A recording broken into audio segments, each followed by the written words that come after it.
Hi, everyone. Hey.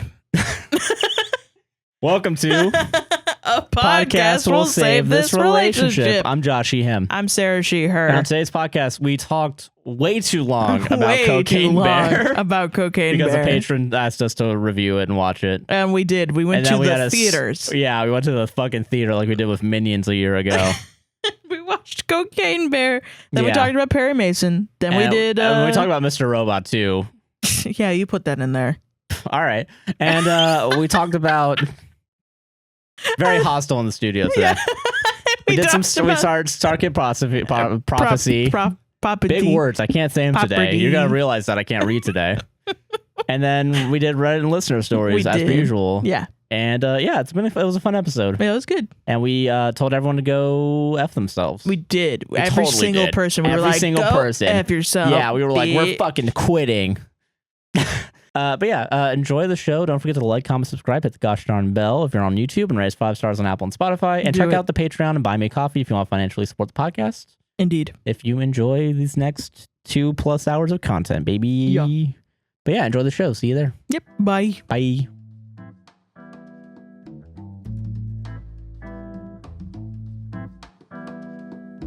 So what's coming off? What's coming off first? What's coming off first? Get those pants off, bitch. Gross. a jacket, a shirt, sunglasses, a hat, and no pants. Yeah, that's gonna look good. Yeah, I mean, to be fair, for the most part, no one's gonna see my legs during this. Yeah. Except for the every once in a while where I do bring my leg up. Yeah. And people will see the bottom of my legs. Yeah. Or if I technically the top of your legs. Yeah, the top of my knees, really. Yeah. But my knees are still covered by my pants. It's the same fucking... I want to see those bare naked knees, ladies. Gross. Don't sexualize me. The whole reason I'm wearing this getup is to blend it. It is a funny concept wanting to blend in while you're on a podcast. Yeah, exactly. Yeah. Yeah. It's just gonna cut to a frame where I'm not in camera, but you still hear that. Blending in during a cry for attention. Yeah, exactly. Yeah.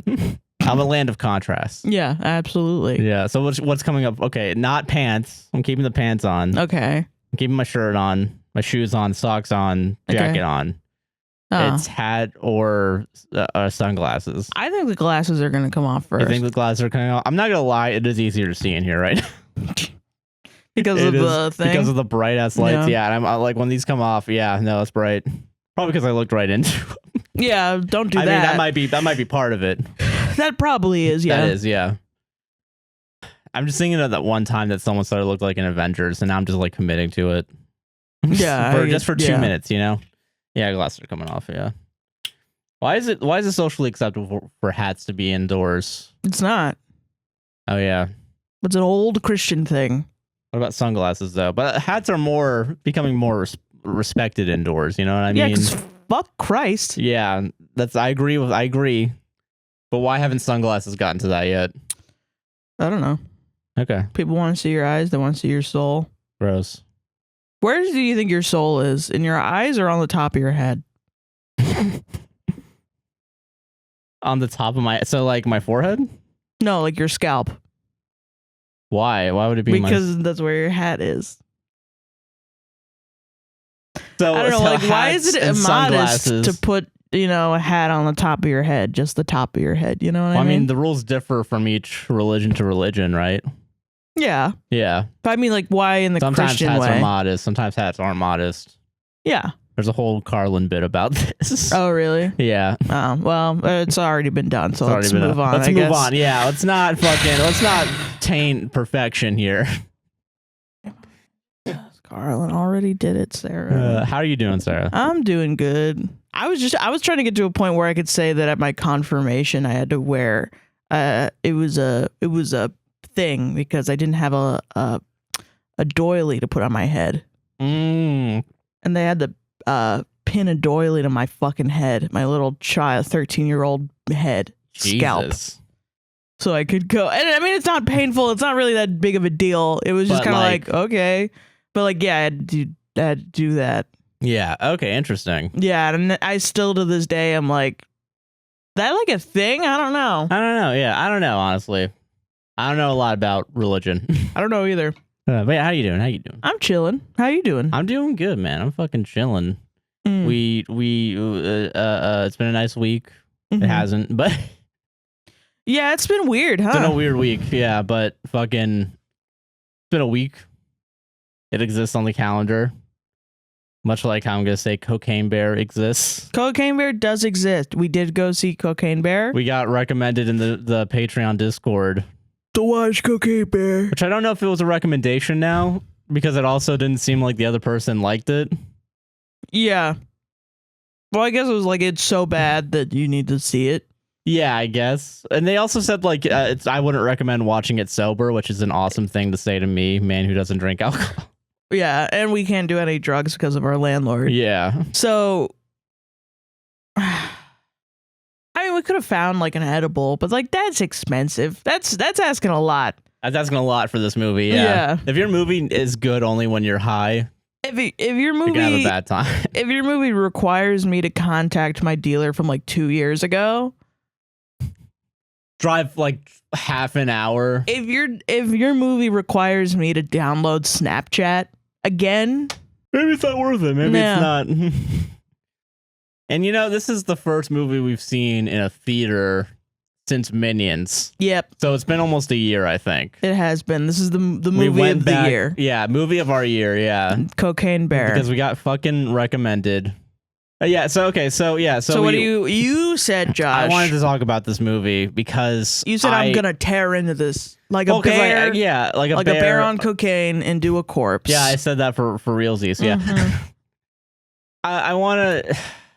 What did you think about it? I get why people like this movie, and I you do? Yeah, I have to hard disagree though. I have to hard disagree with them. I don't get why people like this movie. I don't understand it. I think I have to watch it again high, but I'm also never going to watch it again. Yeah, I'm never going to watch this. I don't think I'm going to watch this movie again either. I've been going back and forth whether or not I'm meh on this movie or I just straight up dislike it. No, that's bad. But like, you know what I think though? What do you think? I think in 10 years as sort of, you know, the parabola of intelligence grows wider. You know what I mean? Or thinner, I guess. Yeah. Fucking and moves down. Fucking people are gonna be like, you know who's a slept on movie?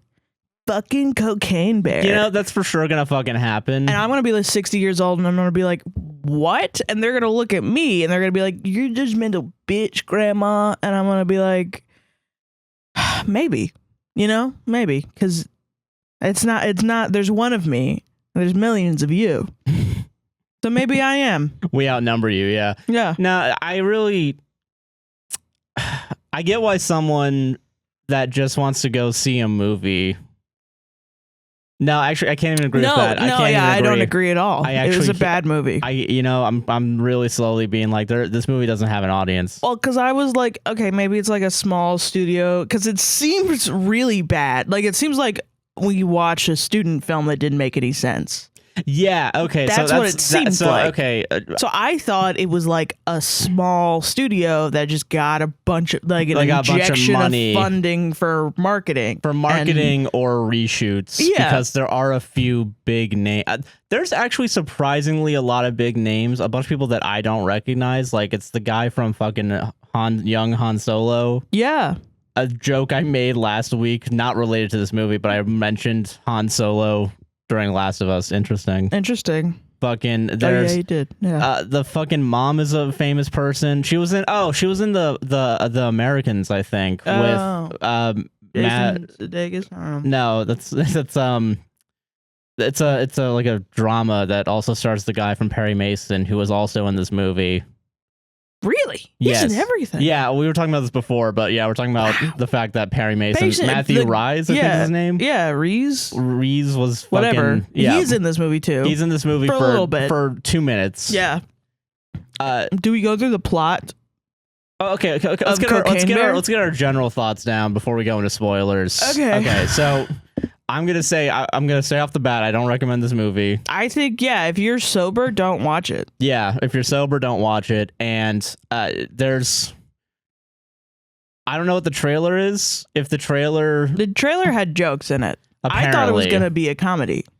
And don't go into this expecting a comedy. Single moment that they say it's a bear on cocaine is in the trailer, because there are 5 times where that happens, because they made just enough times for there to be a trailer out of that. Yeah, where you can just say cocaine bear, cocaine bear, cocaine bear. Everything else, yeah, it's walking around in the woods is what it is. Yeah, so okay, don't be like, oh, I'm gonna watch everybody talk about cocaine bear all the time, which is kind of a good thing, because I was sitting there like, is it really just gonna be like 90 minutes? I don't even know how long the movie is. 90 minutes of drug jokes? No, it isn't. It's not. It's which 90 is minutes good. Well, okay, yeah, it's good. There should have been some jokes. Yeah. Though, also. Yes, yeah. I think. This is a movie that were funny. Doesn't know what it wants to be. Yeah. This is a movie with serious, like, issues in every department. Yeah, honestly. Every single department. One in particular. Yeah. For us. We'll get to that. Yeah. But, okay, so... Go ahead, Josh, go. Okay. Issues with the movie that I have. Mm-hmm. There's a bunch of them. Yeah, there's a lot. Plot's an issue. Characters are an issue. Editing's an issue. CGI at points are issues. Yeah. It's maybe one of the lower ones, I think. Casting's an issue. Yeah. Which kind of goes hand in hand with character. Well, I mean, yeah. But okay. the only good part of the movie. What do you think was the bad about casting? I'm sorry. Any particular one? I don't know if it's okay, because I don't know if it's character or casting. I didn't like Han Solo. No, I didn't like him because it didn't seem like his. Yeah, I think that was bad. That was bad. That was a bad idea, because he was obviously had some sort of motivation in his head as an actor that did not translate. No, not at all. Yeah, the kid actors weren't great. I thought they were good. I think that might be a character issue, because I really did not like. At a certain point, I got kind of annoyed with the little blonde kid. Oh, you mean Henry? Because they say his name like 7 million times in the movie. Henry. Oh, fucking, you know what? Another bad casting choice? The guy from Modern Family. What's his name? Jesse Tyler Ferguson as the peace. The peace guy? Yeah. Why? Because I really don't. I just think he wasn't given enough time to. I guess so. Or jokes. I think that's a script issue. That might be a script issue, yeah. I think, you can't really do that much with a bad script, That's fair. Yeah. Because, that's okay. His character's bad. Is there a likable... No. The EMTs were fine. The bear. Is the likable character. What's his name? What's her name? Margot Robbie? No. What's her fucking name? Martindale. Margot Martindale. Is it Margot Martindale? Yeah. Really? That's her name? Okay, no, okay. I just want to make sure. Character actress Margot Martindale. Yeah, that's okay, her. Yeah, okay. I just want to make sure. Margot Martindale, I like. She's great. She's maybe the best one. Yeah. Out of everything. I will say Scott Sace. Yeah, he was good. Funny. He was maybe the funniest guy. Yeah. The other EMT I liked as well. She kind of hammed it up during the shaking. That was pretty good. So I liked that about her. I did like that. Yeah, I think I just think she didn't have that much time. No, yeah, that's a lot of the actors that I guess I recognize or appreciate in this movie didn't have any time to really And with what they did have, it was either the wrong. I really would more blame the directing or the script for that. Yeah, I think the script. Yeah, the acting. Yeah, because you told me right after the movie you didn't think there was a script. Yeah, I was you joked that wow, it's a great improvisational movie. Yeah, I joked that this movie is gonna win the Academy Award for best editing. Yeah, much like Bohemian Rhapsody. There was actually a point, I think maybe 15 minutes in, where there was a cut almost every 3 seconds for 30 seconds straight. Right. And it happened a few times. It has to be that they went into the woods, they filmed way too much, and then they cut it down a lot. I disagree. I think they didn't. They didn't film enough, and then they had to like scrap it together. I think they didn't film enough. I think the actors didn't do the same thing each take. Yeah. Because there's a lot of times, and usually this isn't noticeable. No, this was really noticeable. This was really noticeable, where like in one shot, like hand up, like there was a time I think it was young Han Solo, right? It was with young Han Solo and the other guy, where the other guy had like he got like stabbed in his back. Yeah, he's like holding his jersey, and there was like I guess recurring joke about this is my favorite jersey. Yeah, but there would be times like literally where like he's holding the thing back, and in the next shot it's like right here, like it's like not even. Yeah, there was a lot of times that happened in the bar scene for sure with the penne. Yeah, the penne scene was which actually that was like kind of a funny joke. There was right at the end where it was like I like it plain, but it seems like an improv joke. It does seem like that didn't seem like that was written because it seemed natural. Yeah. It does. Yeah, this movie doesn't seem natural. I think that's the biggest issue. And I think I can agree with casting choices, not because they're necessarily bad actors, but because of the lack of chemistry between literally all people. Yeah, and I mean, I don't know how well versed a lot of like. Because if you're trying to make this a comedy, like I'm gonna rescind my thing about the guy from Modern Family. I think he could have had a better role because he is a comedic actor. I'm not sure how much of the other people are like comedic actors. I don't know. I actually really don't fucking know. I don't know what like they're. Maybe I don't have no idea. Yeah, because like I don't know, like fucking I'm trying to think. Matthew Rhys. I'm gonna praise him here. I'm actually gonna say he tried. He did try. His 3 minutes of thing where he's throwing the bags of cocaine out and he's doing like a little dance. Yeah. He's fucking killing it. He is fucking killing it, but he is in the fucking beginning. So honestly, I think that would be something you would switch out Matthew Rhys and Han Solo. Yeah. I think that might have been a better decision overall. But then I still think it would be a script issue at the end of the day. So I don't fucking know. Yeah, it's just a mess. It's a mess. And that's why I'm like really like confused. Yeah. Okay, plot. You mentioned plot earlier. Okay.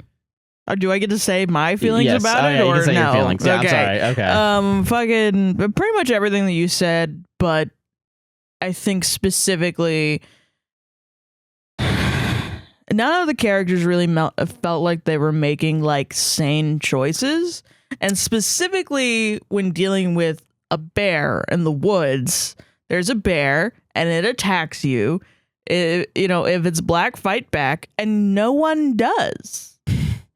Everyone does the bad thing when you deal with a black bear, which is they run away. Yeah. And everyone goes into the woods without weapons except for the ranger who has a gun. And at the first point of getting bit, she runs away. Yeah, literally. And I mean, it just makes no sense. Yeah. And she brings her gun as she runs away and leaves 4 people in the woods with a bear mend themselves, that wants human flesh and more with cocaine, no gun or knives or anything. Yeah. And they do everything possible like that's terrible, which is they run away, they climb a tree, they fucking they poke a sleeping bear, they find the bear's cubs. Like you're not supposed to do any of that shit. It's just not very smart. Yeah, and I think that's and then the movie becomes confused, I think, because I was sitting there like, do I want these people to be killed? Like, is that something that I want? Like that am I rooting for the bear? Because I don't do these people not deserve to live the movie? Because they're stupid? Is it like a man versus nature kind of storyline where nature is inevitable and or is it like what is the point? What is the point of all of this? Which I think is the only thing that it really got correct, which there is no point. A bear did cocaine. Yeah. The bear did cocaine, that's the point. Yeah. And I think the only character that really shows that, like the funniest jokes for me were the characters that were like getting so caught up in their own shit. And then there was the drug dealer guy with the jersey. He was like, yeah, okay, we have to do the plot now, you know, and that was maybe the most amusing part. Yeah.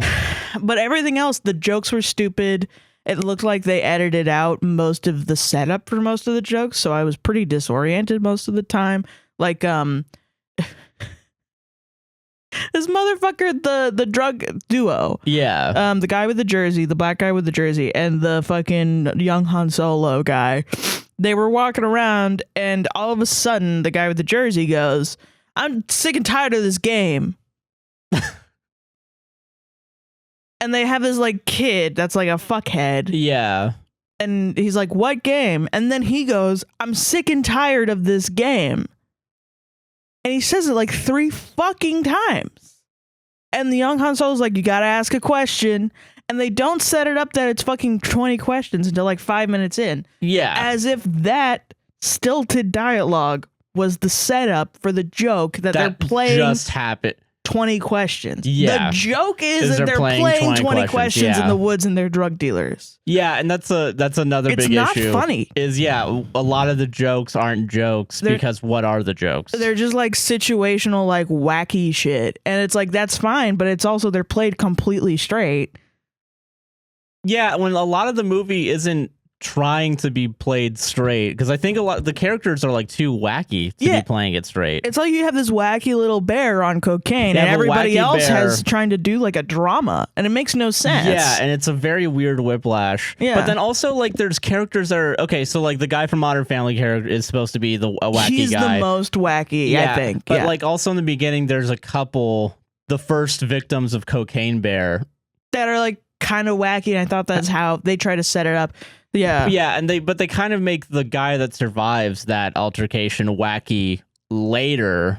Yeah, because he comes back, and it really falls flat on it. Because we're all supposed to be like, it's the guy from the beginning, but also it's like really like tone deaf, because like he just lost the love of his life. So he watched the love of his life get eaten by a bear. Yeah. He saw a really terrible, like a leg of his wife's leg got like fucking thrown at him, you know? Yeah, like a really terrible, like really chintzy kind of leg thing and leg prop. And he's just kind of, you know, he's sitting there terrified in the woods of this fucking bear. Yeah. And he doesn't know what to do. I don't know why he didn't try to get out of the fucking woods, but he's sitting like, once again, I don't know why anyone's doing what they're doing. Nobody is doing any smart thing. Yeah. And so they find him because they end up looking for this little girl that ran away in the woods. And he's like, yeah, she's in this cave with all the bear's cubs. And there's literally a scene where he's like fucking freaking out and he follows them. They find the cave and he goes, okay. They do this goodbye, like with him, where they go, okay, bye. And I'm not going into the cave. Yeah, I'm going to leave now. And then at the end, he kind of goes like, wait, what about me? Yeah. Why? Yeah, that was weird, right? Yeah. It makes no sense. Yeah. You just said goodbye. Is that like a joke? Yeah, that doesn't seem like a joke. It just seems like an error. Yeah. It seems like a fucking error. Yeah. Like he wasn't supposed to say that. Can we talk about, and this is, I think, kind of goes into the editing. Yeah. Because this isn't the only time that really, because there's a lot of times throughout the movie where a character says a line and it's so obvious that it's either ADR'd in or from a different take. Yeah, for because sure. there's no lip syncing or like limp fucking syncing. Yeah, the technical terms in the industry actually. Right, yeah, they add extra words to make it seem more important. But no, fucking like literally, like there was a point, and I think Jay from Other Media showed this scene. This happens a few times. The really bad one, it's the 2 drug dealers and the kid, and they're walking at some point during the forest, and there's a point where like one of the characters starts to turn around to look at the other guy, I think. Yeah. And it's so obvious, like in the one shot that guy's talking and then nothing but his line's still going. Yeah. While the other guy kind of interjects. It's kind of like it's really like it's almost like Room levels of like hi doggy, you know, like fucking like very clearly like not good. Yeah, and I want to but it's not funny. It's not funny. No, it's just bad. It's just bad. Yeah, and that's one of the things I think is kind of another issue is like a lot of the reasons why these so bad it's good movies are so funny are because they were made earnestly. And this was not. This is obviously like a. They wanted to try and make a B movie. Yeah. And that's what like, okay, so on Rotten Tomatoes, this movie has 68%. Wow, really? And yeah, from critics. from critics? From critics, yeah. What did the audience give it? I think they gave it a similar score. I think most people like this movie. What? Yeah, and I really can't agree. Maybe I'm an asshole. Maybe there might, maybe there's like something like Elizabeth Banks makes anti-movies. I don't know. Fuck it. Who knows? I don't think she would like that. Yeah. I don't think if you said Elizabeth Banks, she makes shitty movies all day. Yeah, I don't think, but like the critic consensus. Yeah, according to like Rotten Tomatoes, their like little synopsis was like, yeah, real fans of B movies might not like this movie, but there's just enough shenanigans to get a contact high. Yeah. Actually, yeah, I agree. And yeah, I don't. Actually, yeah, I Part agree. of me doesn't agree. Because there's not enough bear. No. There's not enough bear. If you're high, though, you're going to sit there and be like, that's pretty funny. That's pretty funny. You might not be like, haha, depending on how high you are. Yeah. But like, you'll be like, that's amusing. Because that's what I did the entire movie, was like, well, that's an amusing premise. But I desperately wanted more because of my conscious was awake. If I quiet my conscious and my subconscious takes over, I'll be like, poopy joke, haha. Poopy joke, haha, funny. Yeah. And I'll be fine for like 2 hours. That'll be great. But I think if you're sober, it's gonna be shit. Kind of a bum, like bum kill. There's not there's not enough to be like an actual B movie where you're like, what the fuck is going on? Why would you do that? Yeah. This is crazy. No, it's what the fuck is going on? What the fuck is actually going on? I got somewhere to be. Yeah. Yeah, that's what it is. Before we go into plot, can we also say that as part of the movie going experience, there was only 2 other people in the theater. Yeah, we walked in, there was no one there. I thought it was going to be the best time ever that we were going to have. And then 2 people walked in, which is still the best time ever because, like, there's basically no one in the theater. Still no one else. And they, like, went all the way in the back, and I was like, hell yeah. Yeah, they were chill. Yeah. But, like, they also didn't laugh. They didn't laugh a single time. I did not hear a single laugh from them. Yeah, God bless them. But, like... And also, all the trailers, except for, like, one, looked like shit, too. I think I said, I thought, like, genuinely, as like a real thought I had was, wow, I hate movies. Yeah. I hate movies so fucking much. There's the Talking Dog movie with Will Ferrell. Yeah. There's the one about Dracula with Nick Cage. Yeah. That had Renfield. It was Renfield. Yeah. And then there was the Russell Crowe doing his terrible Italian accent that someone has to tell him to stop doing. Pope's Exorcist. Yeah. Which is a movie I feel like was supposed to come out like years ago, because I swear to Christ, I've seen a trailer for that like months ago. I mean, yeah. Or like good heard for about Russell Crowe, I guess, that he finally got it, I guess. I wonder if that was a movie that got canceled by COVID and then they just went back to it. I swear to God, I remember like that movie looked like so... The name The Pope's Exorcist is so like... generic. Yeah, that I'm like, it had to have been like... They've probably been working on this for like 5 years. Yeah, I feel like.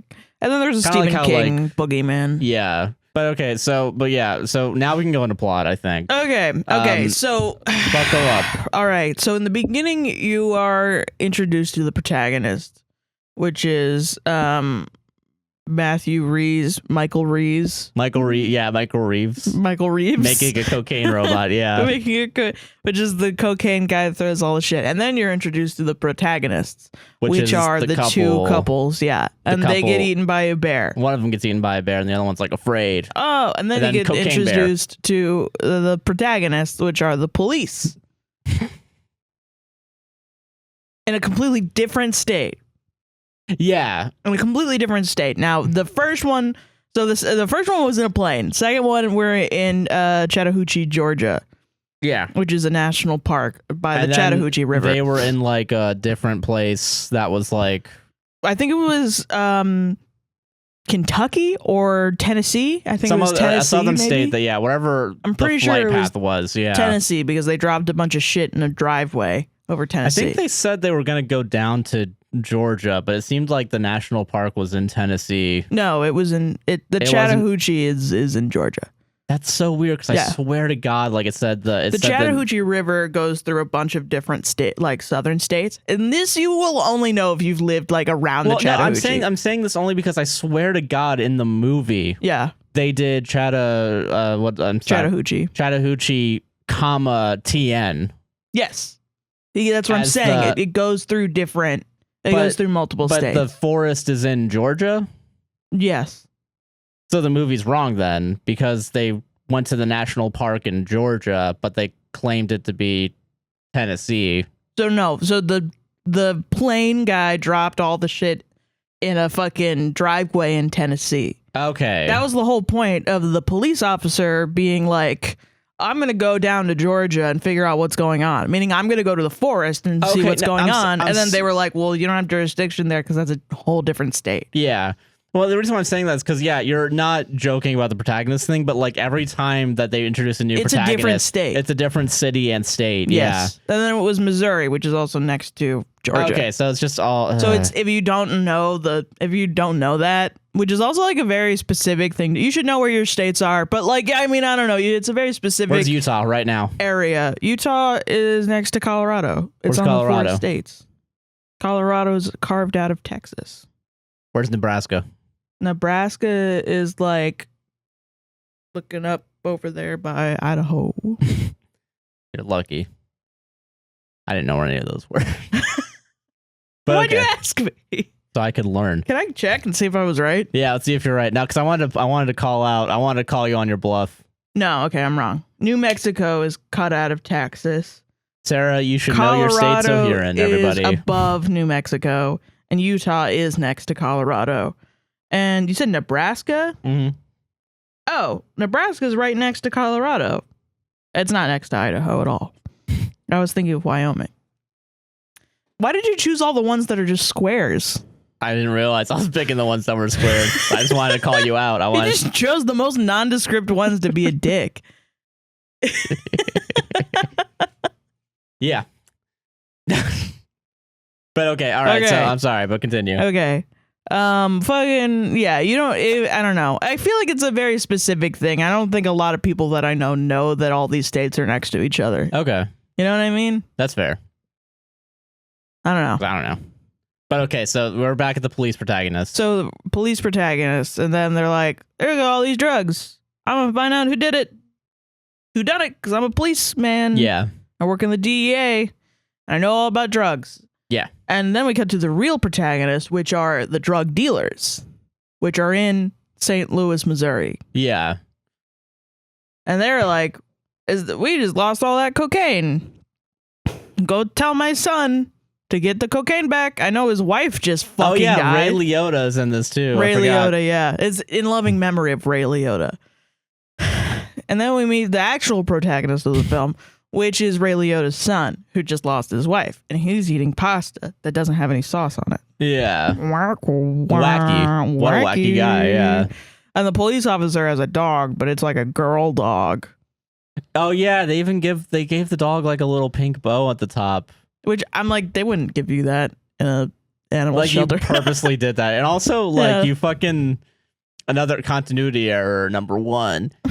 This is a CinemaSins video. Yeah. They left. There's going to be a point where the dog is just left inside the car for upwards of like 12 hours. Many hours, and the dog is just fine. It's just fine, yeah. That dog for sure would have died of heat stroke, and it would have been a funnier joke if you decided to go there. You wanted to go the dark route, yeah. Anyway, so then that happens, and we've met all of our characters until we meet the main character, Margot fucking Martindale, and also a child who are together. And then she's like, but guys, we're going to meet the new she's a park ranger. And she's like, we got to meet a new protagonist. And it's soon. My love interest. It's my love interest. The guy who works with like put asterisk towards that, but I mean, yeah, national conservation. And I want to really impress upon you. So far, there's only been one bear sighting. Yeah, as of this point, there's only been one bear sighting. Yes, this does go quickly, but it also takes way too long. It's a very slow-paced movie. This movie exists in a time and space where everything is going by too quickly, where you don't understand it, and but too also slowly. so slow that you want to fucking kill yourself. Yeah. Anyway, so she's like, "Are you kids stealing from me?" And then the kid's like, "No. No, I think you're attractive." And she's like, "Oh my God, really?" And then he steals more. He steals more. And then the guy shows up and she's like, "Get out of here, kids." And then we meet the protagonist, which is the conservation guy. And then I forgot, we meet the protagonist. Yeah. Which is the mom. And her name is Mom. Yeah. Her name is Mom. Yeah. And she's got a little kid who's a girl, and she wants to paint the waterfall. Yeah, at the Chattahoochee. But mom has a new boyfriend who we don't see. The protagonist. Yeah. And then we meet the protagonist, which is Henry. Which is the only characters whose name I remember because they were screaming it every 2 fucking seconds. Oh, the little girl's name was Dee Dee, because that was also being screamed every 2 seconds by mom. Yeah. By mom, who doesn't get a name. But Dee Dee and Henry, we get those. Anyway, and then the kids find some cocaine, and then they see a bear. And then smash cut as they scream at the bear, and then we cut to... I think it was Margot. That was in between Margot. Yeah. So now the mom knows that they skipped school and that they're going to the fucking forest. So she shows up and she's like, "My kid's here. What? My kid is dead." And then they're like, "Shut the fuck up, bitch. Who gives a shit about your kid? I only care about aminals." Yeah. And then they're like, "I guess we'll go find your fucking kid, bitch. But we were going to go fuck in the forest all day." Anyway, so they go out into the forest to try to find the kid. And then they find Henry pretty quickly. And then they see there's a bear, and the bear takes a bite out of Margot's ass. And then Margot eats Modern Family Guy.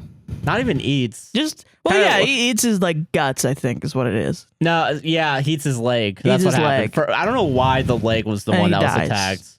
Yeah, I don't... Because, like, okay, well, your limbs, I guess. They go for your limbs first. But, like, yeah, so, like, can I explain the death scene of Modern Family Man? Yeah, go ahead.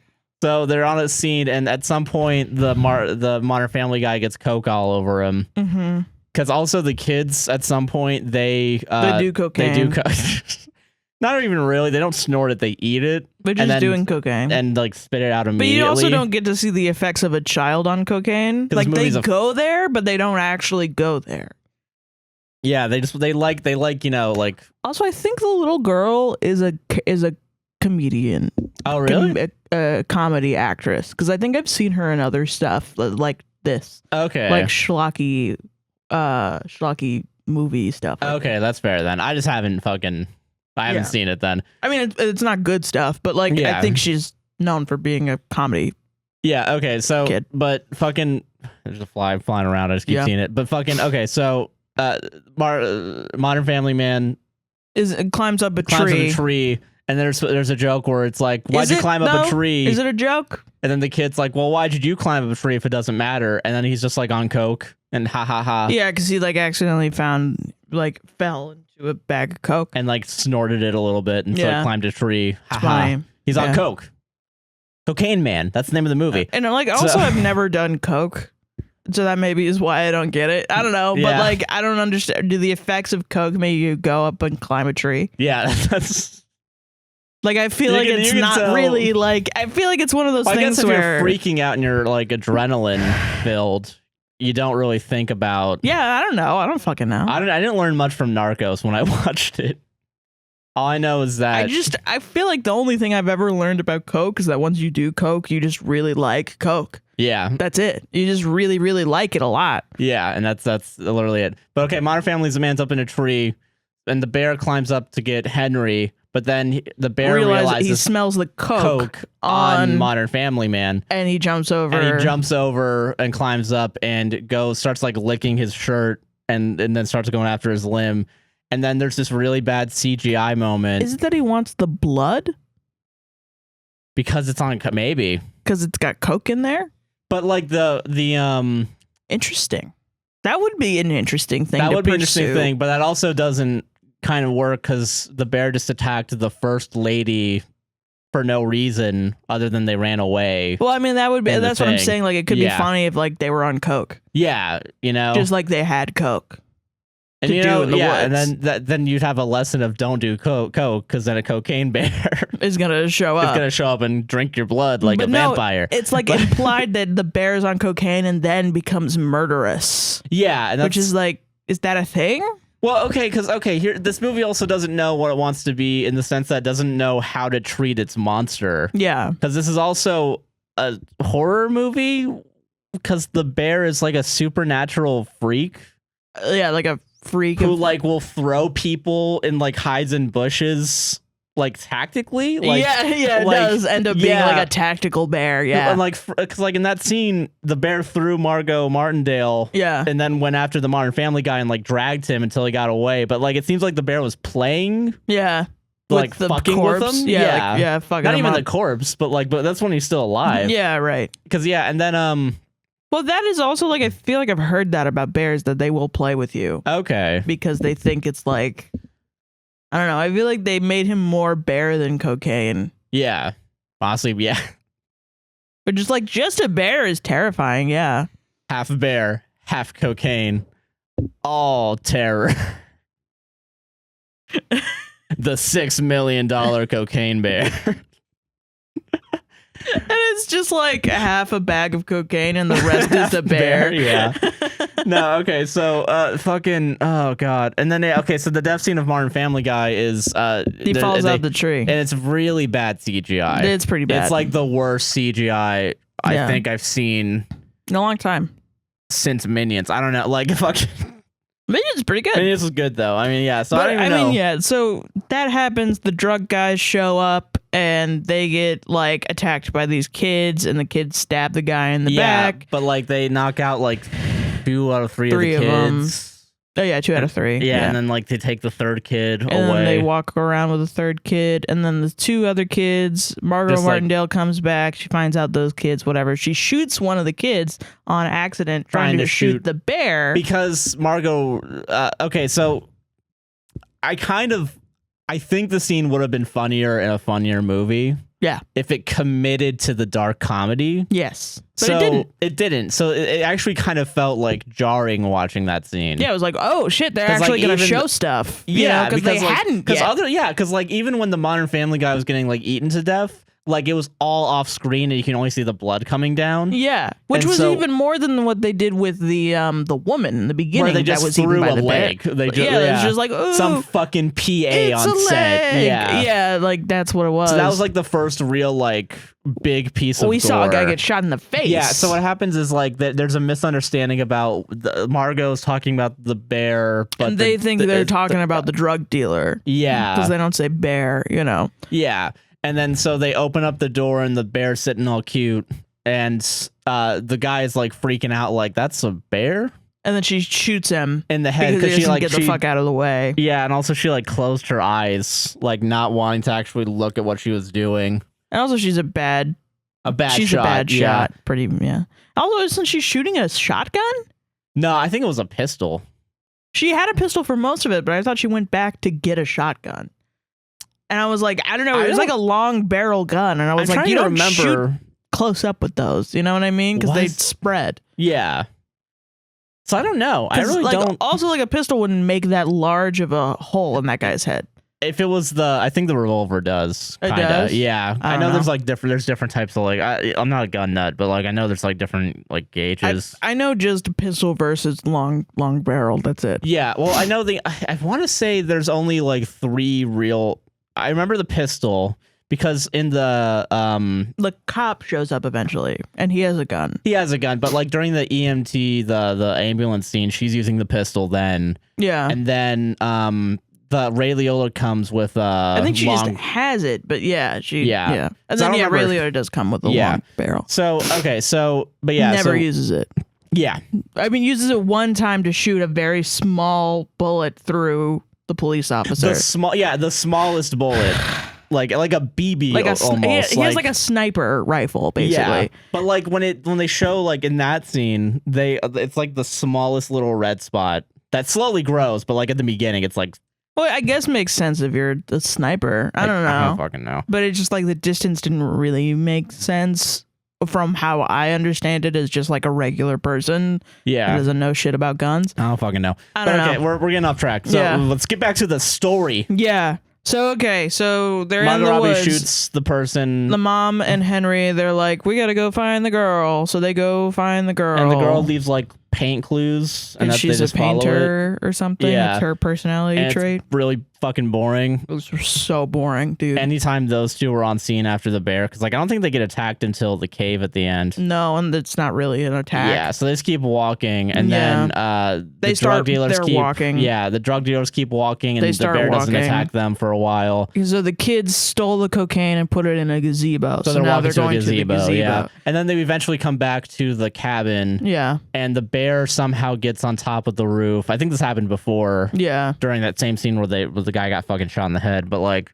Yeah, so gets on then the roof. There's the EMT scene, which is the best scene. Well, yeah, but before that, like they kill off the other kid because the bear like fucking like claws grabs at him, Yeah, and somehow I don't even know where his body went because it wasn't in the fucking thing. What do you mean, like? So the kid that got shot, he was stopping on the door, and this is the a other funny scene was here. Near the door, and he got his face.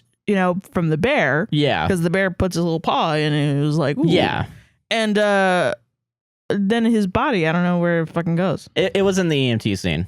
It was? Yeah, okay. So the EMT scene is actually funny because it's actually detached from everything else almost. Yeah. Other than the fact that there's a cocaine bear. They call an EMT because they got assaulted by the drug guy. Yeah. But okay, so they come in and the body's just like blocking the door and they don't realize it yet. Yeah. And this is, I think, actually a kind of funny concept is just them like pushing at the door and like bantering with each other. Probably not scripted. Yeah. Doesn't seem like it. So it's like, oh yeah, it's hard, isn't it? Holy fuck, it's a dead body. But at this point, it's like you've seen so much weird shit that you're like, I don't fucking care. Yeah. So I'm not like, I don't give a shit about these new people. They're new people again. Yeah, this is a new protagonist. This is like the 20th fucking person. Yeah. You know? So yeah, these new protagonists, they come in. Yeah, the new protagonists come in. They come in and they fucking one of them, she goes to Margot Martindale. Yeah. To get a heartbeat. And then this is the funniest scene in the entire thing. And then Scott sees like looking around at everything else, and he hears stuff coming in from like a thing. And this is like actually because he brings the other body into the other room and starts eating that body. Yes, which also not explained. Whatever. Yeah, no. It doesn't make any fucking sense. How did he get in that room? How did he open the door? Yeah. He can use doorknobs, I guess. This guy's real smart. He's a real smart bear. Yeah. Okay, so but whatever. So he's like tremoring and it's actually kind of funny. It is. And then she's like sort of putting Margot Martindale is like putting the shit up to her lips. And as he opens the door, she's going bah bah bah bah bah. And then as it like and she goes bear. And it's amazing. It's amazing. It's amazing. That's like the best joke. Yeah. Of this movie.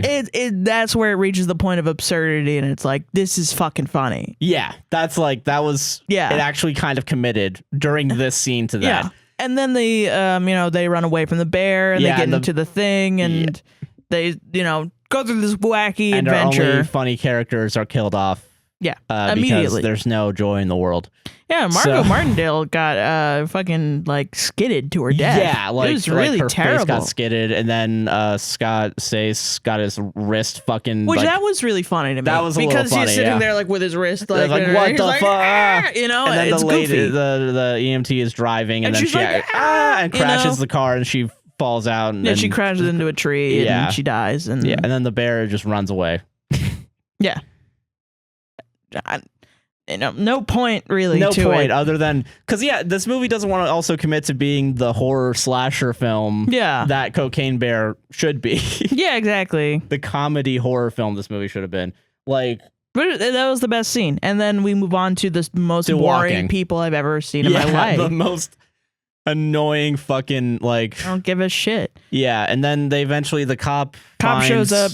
finds the cocaine. The gazebo, gets on the roof. There's a really funny scene where the cop shoots off 2 of the drug dealer's fingers, but they're not attached to each other. It's so like, how did it even happen? And then they wink at the camera and suck each other off for 10 minutes. I wish. That would have been actually interesting. That would have been amazing. Yeah. But no, so like fucking, yeah. And then like they have to deal with the bear, so they play dead. And then the bear hilariously falls asleep on one of the drug dealers. And then he says that her pussy is on my ear. Which doesn't make sense because the face and his face were aligned. The same. So it made no sense. Unless her bare pussies are up here. Like, I didn't know that. Like, they got a gill. Yeah, they fucking. got gill pussies. Yeah. Epic bear fact. Epic bear fact. Bears have pussies all up in their neck, dude. Yeah. The phrase "up in neck and puss" actually comes from bears. So fucking up in neck and puss, like up to my neck and puss. Yeah, up to my neck and puss. Yeah, okay. Yeah. I was like, what the fuck are you talking about? But no.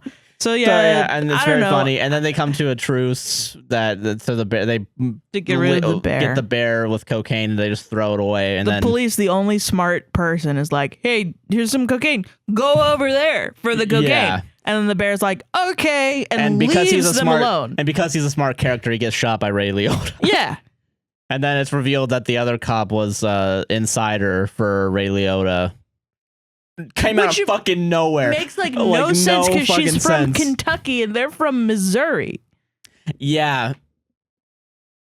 This is where my like what went wrong brain really kicks in. Yeah. So I do think there weren't enough shooting of material. Yeah, I don't think there wasn't too. enough of that because there wasn't enough match cuts. I think maybe not enough quality shooting. Yeah, because I think maybe they shot too much, but it was like crap. Yeah, and I wonder if there were reshoots of some sort, or if they were rewriting while shooting. I think so. Because that isn't like uncommon.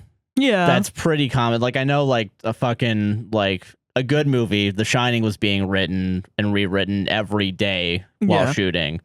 And somehow that movie came out good, like fucking. Well, even if you watch it, I mean, it's kind of you can still kind of all tell. over the place. Yeah, but I mean, it's good. Though. Yeah, it works better for that movie. But like this one, it's just because of the premise of the movie. But yeah, So like, I don't fucking know what exactly went wrong. I think I don't know. It's a low budget movie, as in it's 30 million. But like, like it's not even low budget. Like low to mid budget, I guess. And like, I really don't fucking. Oh, you know what? Another thing that's weird that we both realized while watching the credits was that it was shot in like 4 different countries. Yeah, it was. Like some of it was shot in Georgia. Some of it was in Ireland, and some of it was in Australia. I thought, did it say Iceland too? Why would it be in Iceland? I don't know. I don't fucking know. But like, yeah, like it was 4 different countries. Yeah. Like United States, Australia, as you said, and Ireland. Yeah, and there was another one too. And it seemed like also there was a lot of like smaller production houses working on this. Yeah, like doing all the good parts, like the color grading and the visual aspects of it. CGI. It was a lot. It felt like a lot of outsourcing. Yeah. It didn't seem like, and I mean, that's common in movies, of course. Like, I'm not going to say like, oh, why didn't they keep it all in Universal's lot? Like that would be fucking stupid. Yeah. But like, it was just like, there was a lot of mishmash of like. They really stitched this shit together. Yeah. I guess I feel that now because you bringing up the fact that they were in different states. Yeah. But is it supposed to be implied that like Ray Liotta has like a big reach? Yeah, I guess so. But like, well, he knows Colombian coke dealers. Yeah, but like it's still not like explained at all. Oh, no. Can we talk about the fact that his son doesn't want to be in the drug business, but also doesn't want to be a dad, I guess, because he just left his kid with Ray Liotta. I think he wants to be a dad. I think he's just grieving. Yeah. But like, everyone makes fun of him. There's a really funny concept. It's a really funny concept. Yeah. I love that. Grieving, yeah, Okay. So, yeah. So the cop dies, and then the other 4 now start looking for... Well, one of the guys runs away, and then it's just the 2 drug dealers, Ray Liotta and the officer. Can we move on? Yeah. Do you want to stop talking about this? It's just so boring. This is a boring movie. The rest of this is so boring. Yeah, and Ray Liotta dies. Ray Liotta dies, and everyone else lives. Somehow they all band together, and even though they've never met, and they're all drug dealers, and they make some stupid little point about family and about Ray Liotta being a bad father. Yeah, and then Henry yells at Ray Liotta. It makes no fucking sense. Really and then sucks. they jump off a fucking the Cubs are addicted to cocaine too. They jump off a cliff into some water that should have fucking killed them. I'm sorry, that should have fucking killed you. Which honestly, like if that's how the movie ended, I might have actually turned and liked it. I think if they committed at that one point, I'd be like, that you know would have what? been hilarious. Actually, because I've gotten fucking tubing in the Chattahoochee River. That shit is fucking shallow as hell. Yeah. Dude, are you kidding me? So them jumping through a waterfall into At the time fucking, when I was tubing, it was shallow. So it changes. But like fucking it would have been hilarious. Yeah. If they just hit a bunch of rocks. Yeah, but we need a happy ending for this movie. We need a happy ending for Cocaine Bear. Why? For what? Like, oh, haha. And then, like, the fucking kids with the mom, they're going home. I don't give a shit about the drug dealers. I'm sorry. Those characters were the worst. Yeah. They were the worst. They were so... Young Han Solo was such a dick for no reason. For no reason other than, I guess, he's grieving or something. Yeah. But, I mean, grief really is that you're a dick to everyone. Yeah, that's the lesson this movie really teaches you. Yeah, that's Don't really cool. Don't be a bad and awesome. father, and if you're grieving, you're an asshole. He had the most like. I'm Elizabeth Banks, and I approve this message. It's just like he had no depth at all. His only depth was that my wife died, and I got a bad tattoo that spelled out John instead of Joan, which I'm like is not that difficult of a fix. You just stitch the top of the H together. Yeah. I thought they were going to do that, but no, they don't come back to it until the other guy is almost like dying. Gag, and he's like, and 6 more days of John until you're done with Joan. Like, fuck you. I don't know. It was just stupid and dumb. And then they jump off into this fucking thing. And the mom with the two kids. Hold on, wait a second. Can we talk about the Family Guy cutaway real quick? Oh yeah, there's a fucking Family Guy cutaway that's supposed to make you laugh. Where it's like they mention like kid, and then the other 2 kids are dead, and he's like, "We were gonna move to New York City," and then it cuts to them all on a couch, like, "We're gonna move to New York City," and they're all dead. Okay, that's the first Family Guy cutaway. And then there's another Family Guy cutaway one in the middle, and the last one where it's like they do a flashback to apparently like 30 minutes before. Yeah. While they were still in the woods. Yeah, where they found the hiker, right? Yeah, they found the female hiker. Yeah, and like fucking they will go and then you laugh. and then like for they what? went for no reason. Yeah, because she got murdered by a bear. I guess so. We as the audience understand that they know the risks that this bear poses. We already know. We've seen it. Yeah, eat people. But now we know that they know it. Which is like so stupid. We should know at the same time that they know. You know what I mean? Yeah, and like... And I guess it's like, there were some moments where they do that well in a horror way where I'm like, oh no, they don't know the bear. Yeah, but like... the bear is doing cocaine. They see the bear, but they don't know he's on cocaine. But then they're like, oh, that bear is on cocaine. Like they immediately fix it. There's no like... Yeah, it's not like there's no like rising action to or like realization. Like it's really... And it makes no sense why you wouldn't do that, because like then you get another shot of somebody being like, what the fuck is up with this bear that you can put in your shitty fucking trailer, Universal? Fuck you. Anyway, so then the kids, it's over. It's done. I'm done with it. It's done. I'm over it. The fucking mom... And the 2 kids are with their little bike biking away, and then they're like a walking. bunch of... They're not biking away. They're walking their bike. They're walking with the bike away. And they walk past the thing. They walk past the ambulance and the EMT, and they fucking laugh at this terrible scene. They're like, "Oh, don't look at that! Oh, what a crazy fucking woo!" And you know what? They should have been like, they were psychopaths the whole time. If the whitest kids you know made this movie, they would have been like, yeah, they were fucking psychopaths. They should have died, and everyone should have washed my balls. We didn't know how to end this movie. So. Yeah.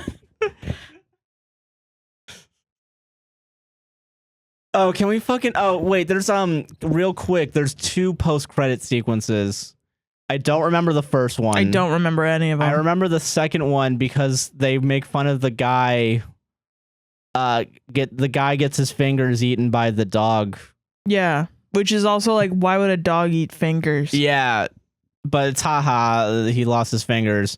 But there was another one. I know there's like a scene they tried to do where it was another couple looking at the mama bear and the cubs with a VCR tape. Yeah, and then they all look back like, they're okay, on wait, cocaine hold again? on. Another thing this is really nitpicky what I'm about to do. So in the beginning they had the titles. Do you remember when they sourced Wikipedia? Yes. And I gotta be honest with you guys, this is such a big nitpick. Don't fucking do that in your movie. Don't fucking... It looked like shit. It looked like absolute dog shit. It did.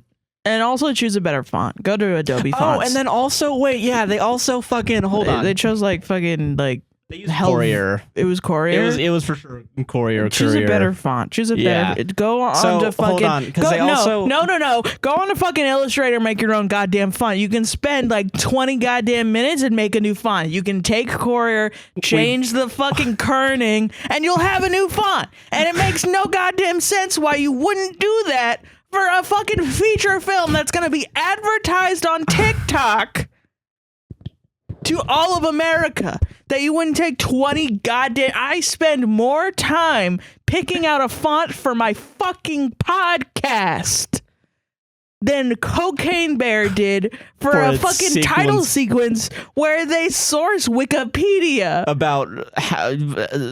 yeah. Oh, they also did this other weird fucking thing, and it's not really connected to anything, where they just played a bunch of 80s fucking anti-drug ads. Yeah, they did do that. They just wasted a lot of fucking time. They did, yeah. Yeah. Yeah. Don't do that. Don't do that. Don't do that. Filmmakers of America, don't do that. Hey, filmmakers of America, world, how about, of everywhere, how about you fucking give a shit about your movie? But I think you know that. Yeah, you should know that by now, yeah. I think we should divorce the idea of filmmaker and Elizabeth fucking Banks. Yeah. For making this piece of shit movie. Yeah. So yeah, I think it's bad. I think it's a bad movie. I think it's a really bad movie. I think you should all watch Perry Mason instead. Yeah, you should. A good TV show. It's fucking fantastic. We came home and we watched the rest of Perry Mason. We watched Perry Mason within the span of a week, the first season at least. And it's one of the most enjoyable TV shows I've seen. Starring the guy from the plane scene in Cocaine Bear. And he's fucking amazing and he's so hot. Can we talk about... Yeah, he's a hot fucking piece of ass, all right? Like fucking... Holy shit. Can I talk about my favorite scene in that movie? A scene that you told me to rewind and I'm happy you did, where like he's trying to leave the thing and his partner's like, go fuck yourself, Mason. Yeah, and he's like real quick. Like, yeah, like literally super so quick. Real, super good. Can I talk about my favorite scene where he does a job and somebody is like and they were like, we're not gonna fucking he asks for more money than what they were going to give him. Oh yeah. And then they're like, fucking, they take a gun barrel and like they take a lighter and they fucking heat the metal around the barrel, which has got to be bad for the gun. Yeah, it's gonna make it bendy. Yeah, you're gonna be able to shoot with it. Yeah, they fucking heat the barrel around the gun and then they just jam it into his fucking chest. Yeah, and then they're like, "Here's $1, bitch," and then they walk away. And this man screams out the most guttural "fuck" I've ever felt in my entire life. Like, it's also shot too where there's like a little like work light like just shining down on him like a spotlight, and he's so far away. Mr. Robot framing. Yeah. No, there's stuff in the shot, Josh. Jesus Christ. No, because he's a small man in a small world. That's not what Mr. Robot framing is. Yes, it is. No, it's not. Mr. Robot framing is a forehead, 2 eyes, and half a nose in the bottom right corner, and a chain link fucking fence in the background. Little to no information for your eyes. To accuse this fucking show of doing Mr. Robot framing is insane. Yes, it did. All right, I'm putting my foot down on this. That's not what it is. That's a good shot. And you're telling me Mr. Robot doesn't have good shots? It's not. Wow. It doesn't have good shots. Wow. Rigged. Bullshit. Bullshit. Okay, so I think Mr. Robot has way too much headroom, and this has now been a point of contention where at any point if anyone has any fucking headroom in any shot, regardless of whether or not it makes sense for them to have headroom, Josh will look at me and go like, that's a Mr. Robot shot. And I'm like, you know what I mean, you idiot. I didn't mean to call you an idiot. I'm sorry. We got heated. I don't think you're an idiot. And I'm putting my foot down though because Mr. Robot is good framing. I'm sorry. It's bad framing. Sorry. I'm so fucking sorry. No, it's super good. It's super good. Are you fucking kidding me? I love that shit. I don't care if you love it. It doesn't mean it's good. I fucking love that shit. It's the best. It's like the best fucking framing I've seen in a show. No, it's not. It's so different from all the other shows. I love it. I mean, okay, I guess I love traditional framing. Okay, that's fair. I think that's what it is. And Mr. Robot, it's supposed to make you feel uneasy the entire time. Yeah. And it does. And that does what it's supposed to do. But it also leaves me no literal information. I don't get a feast for my eyes. I just have to look at fucking right, that's fair. Yeah, the guy's fucking little beady ass chameleon eyes, and that's it. And I want to look at literally anything else, and it knows I want to look at anything else, and it shows me nothing else. And I get frustrated.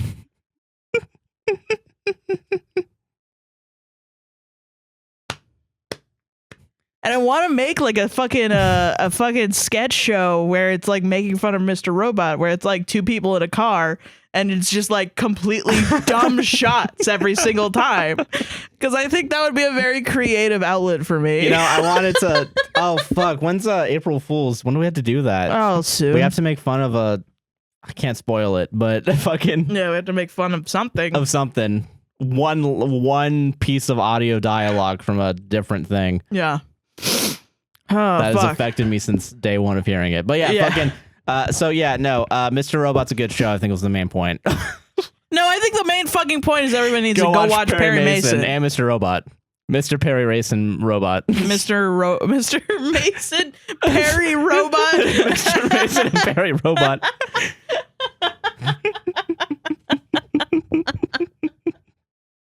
And that's the title. Oh man. How the fuck did we do an hour on that? So you decided to talk about the fucking plot, which is my idea, and I'm sorry, it was really dumb. No, it's fine. It's okay. No, it was my idea to talk about it, and that was dumb.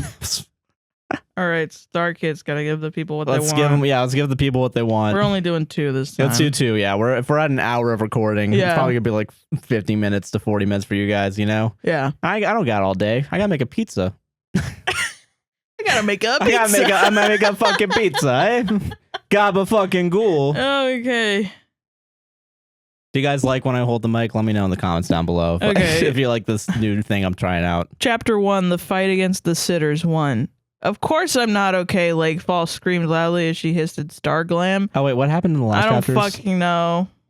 And now I gotta watch a fucking ad because you asked. And now this is it's a thing about a girl who's got a panty shot.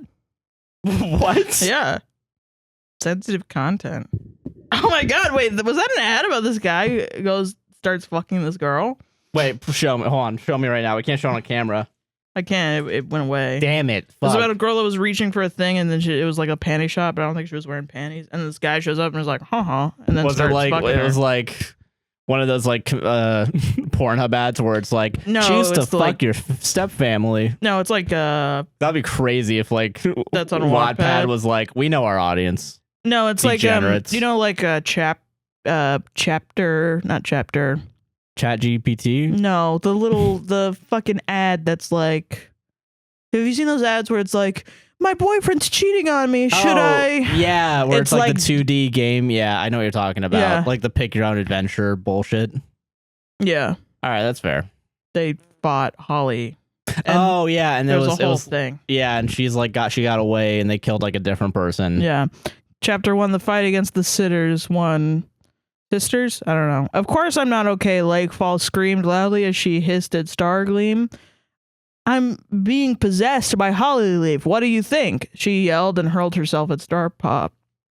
Stargleam was so surprised she couldn't move. Then... Ooh! It was Red Paw. Don't know what that is. Red Paw runneth over Star Paw and jumped in front of her, and Lake Paw hit her instantly, I think, but it says Insta, so I'm thinking hit her up on Instagram or something. Yeah, like no, Red Paw choked Stargleam, and she looked at Red Paw. Red Paw, are you okay? She asked upset. You gotta stop asking that. Red Paw coughed. No, I'm not, but at least I saved your life, she said, and then he did. Star Flame looked at Red Paw. She was so beautiful, and then Stargleam shook her head. No, I'm straight. I ain't no fucking homosexual. I've been there before. You see a lady Phase 1 that's so, denial. Yeah. Fuck no, I'm straight. Me when I see Matthew rise. Nah, I'm straight. I'll come out one day, guys. Don't worry. Yeah, this is all a ruse. She thought madly, but now what do we do against Lake Paw? She looked up. Lake Paw was running towards Lion Blaze, and she was. I don't know what this is. Do you want me to try? Yeah. Hold on. You can try. New and Lake Palm hitter. It's a new Red Paw checked Star Glamia, and she looks at Red Paw. Red Owl, are you okay-o? She asked, upset. Red Paw cuffed. No, I'm not, but at least I solved your life. She said, and then he. That's what I'm saying. No, I'm straight. She does, but now okay. Oh my god. Oh, cause I can't even tell where you fucking ended. Yeah. She taught madly, but now what do we do against Lake Paul? She locked up. Lake Paul was running toward Loin Blisk, and she was widesped. Now, Lion here, whispered Stargallum as she ran toward Lion Blaze, and she hit Lake Paul, who did too. Stargleam and I will get you for this, 1-1, said Lake Paw, and Set and Claw dragged away to Hell Clan. Hell Clan. He was running Oinkanike Polish. Okay, let me try again. Yeah, try it again, because I don't Lake fucking Paw was know running this. toward Lion Blaze, and she was widesped? What is widesped? I don't... Now, Lionheart, whispered Stargleam, and she ran towards Lion Blaze, and she hit Lake Paw, who did too. Stargleam, I will get you for this, said Lake Paw, and Satan Claw drag away to Hell Clan. He was urging Ognai Polish. Anti-Polish rhetoric, that's what I'm all about. We're pro-Jesus and we're anti-Polish. Then Stargleam started to cry as she realized her sister was dead. You killed my sister, Hollyleaf, my subject, I think. Hollyleaf roared, turning back to a bear. A bear. Okay, we're back to a bear. Yeah, sweet. Also, like cocaine bear. Yeah. Okay. I'll get you for that, she said, and then she. Some fucking stupid dumbass in Hollywood reading the story and it's like bear, cocaine, cocaine bear. Yeah, exactly. That's how that came to be. Yeah. And then she rushed at Stargleam. Oh no! Yelled everyone. Starpaw, get out of the way! Time seemed to slow down as Starpaw ran away from the bear, but she ran left into Tiger Star, but it's Tigger Star. From Winnie the Pooh? Yeah. Oh my god. This is another fan. This is two different universes of fan fiction now. This is a lot, guys, reading this. Firestar yelled, Tiger Star, you are going to do it now. What? Oh. Is it? There's a plant called Yew. Yew. Oh, is that what? And he goes, and he held out some yew, but it's spelled Jew.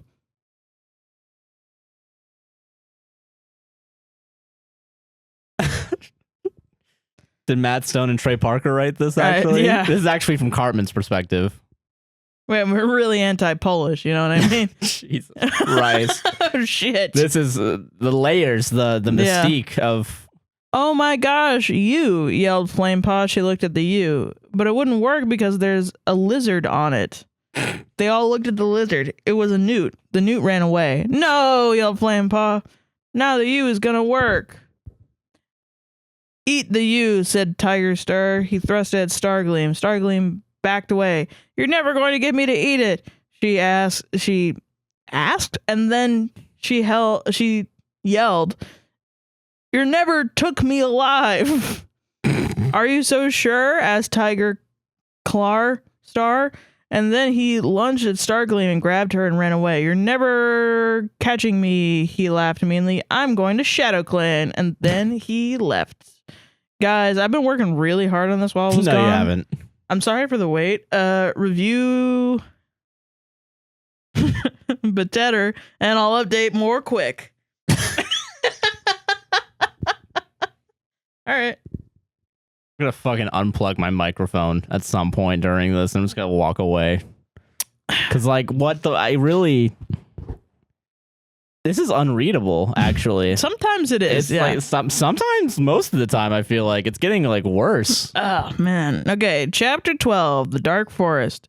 No, you old Starkit. She ran after Tiger Claw, but he was too fast. She couldn't catch up. Finally, she stopped. She was so tired and sad.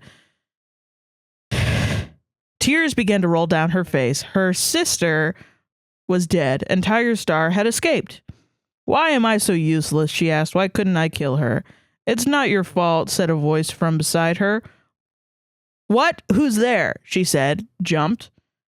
It's just me, said J-Wing, walking up beside her. You couldn't kill them because you're not dead. What? Said Stargleam. What do you mean? He's in the Dark Forest, said J-Feather. He's already dead. Oh no, what do I do? Thought Stargleam. We can go to the Dark Forest, but it's very dangerous, mewed J-Feather. I don't know why that one got me. Take me there, said Stargleam. She slept, and then they were in the Dark Forest. It was dark. There was no more light the way. There was no one to light the way, and it was hard to see. They heard voices. It was Tiger Star. Okay, then, well, kill her and invade ThunderClan. Oh, Jesus. He said. What? No, said Starpaw. She jumped back at him. She was about to hit him when Blackstripe was there. Tiger Star, watch out, said Blackstripe. Tiger Star looked at her and he clawed her. It wasn't fair. It's not fair. This is so fucking stupid. Oh my god. Stargleam fell to the ground. Blood was coming from the wand on her shoulder. From a wound on her shoulder, I'm sorry. It was a lot of red blood.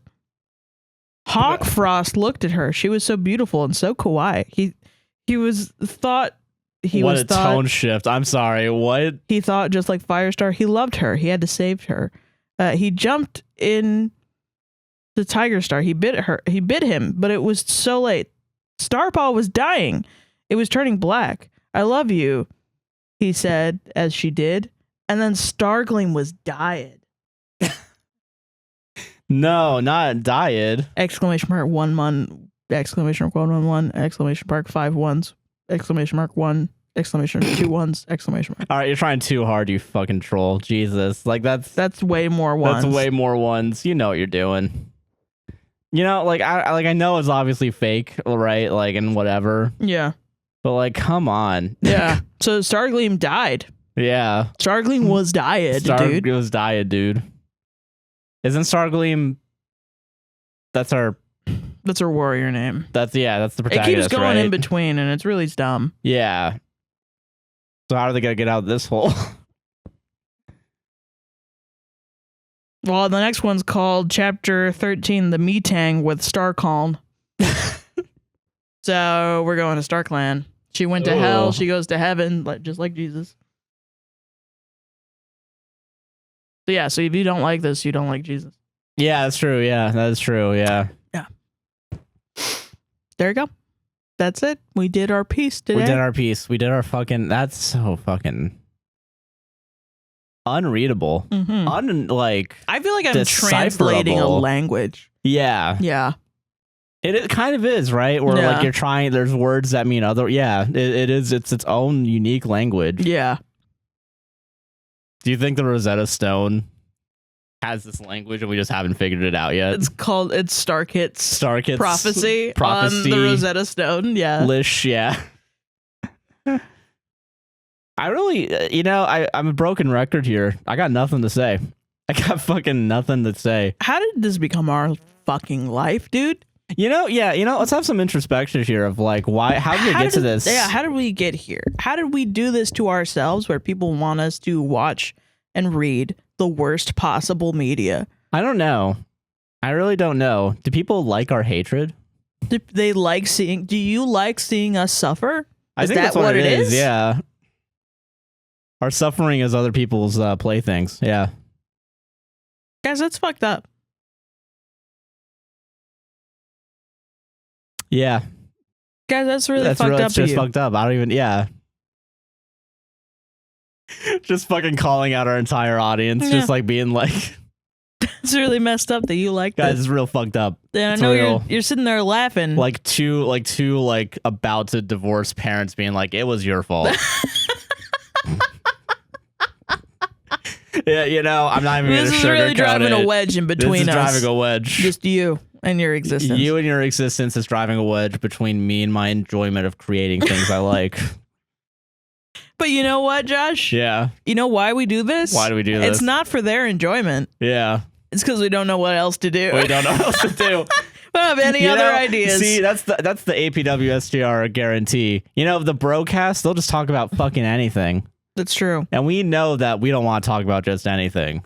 Well, will they talk about anything? Will they actually do what we're doing? No, they won't, yeah. So we will do anything. Yeah, we'll dive into the fucking sewers. We'll spend $40 on Cocaine Bear. Yeah, we did spend $40. What is that, like a third, a fourth of our fucking Patreon money? That's the entirety of the money we're going to get from Spotify tomorrow. Yeah, that's like, yeah. We run this business at a loss. Yeah, we do. Emotionally. An emotional loss. Now just thinking about loss. Yeah. JPEG. Yeah. Which is an emotional loss, yeah. Yeah. Instead of the line being across, it's me.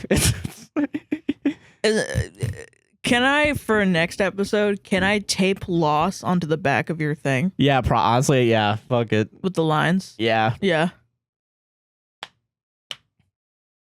Just for no fucking, literally just to have it. Yeah.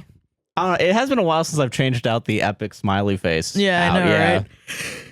I will say, though, when that person made the fucking fan art, it was nice. It had epic in it. Yeah, I thought it was great. That was a awesome. great eye for detail. Yeah. Didn't get my alcoholism in it, but because it doesn't exist, Josh. You want to do ad? Do you want to try and make money? No. Except for the fact that this is gonna get fucking demonetized for a whole week. Welcome to the ad break. Ads. Hi, welcome to the ad break. Hi. Hey, are you enjoying this podcast so far? I am. Better like, comment, subscribe, hit the gosh darn bell if you're on YouTube.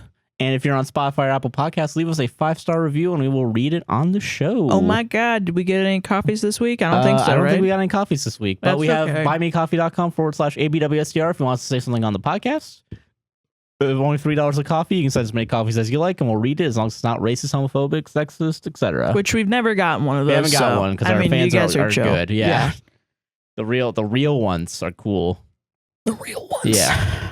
If you want to support us on a monthly basis, you can go over to patreon.com/APWSTR. You'll get early access to these episodes. Usually it's an audio release that gets out first. Yeah. Video takes like hours to edit and put up.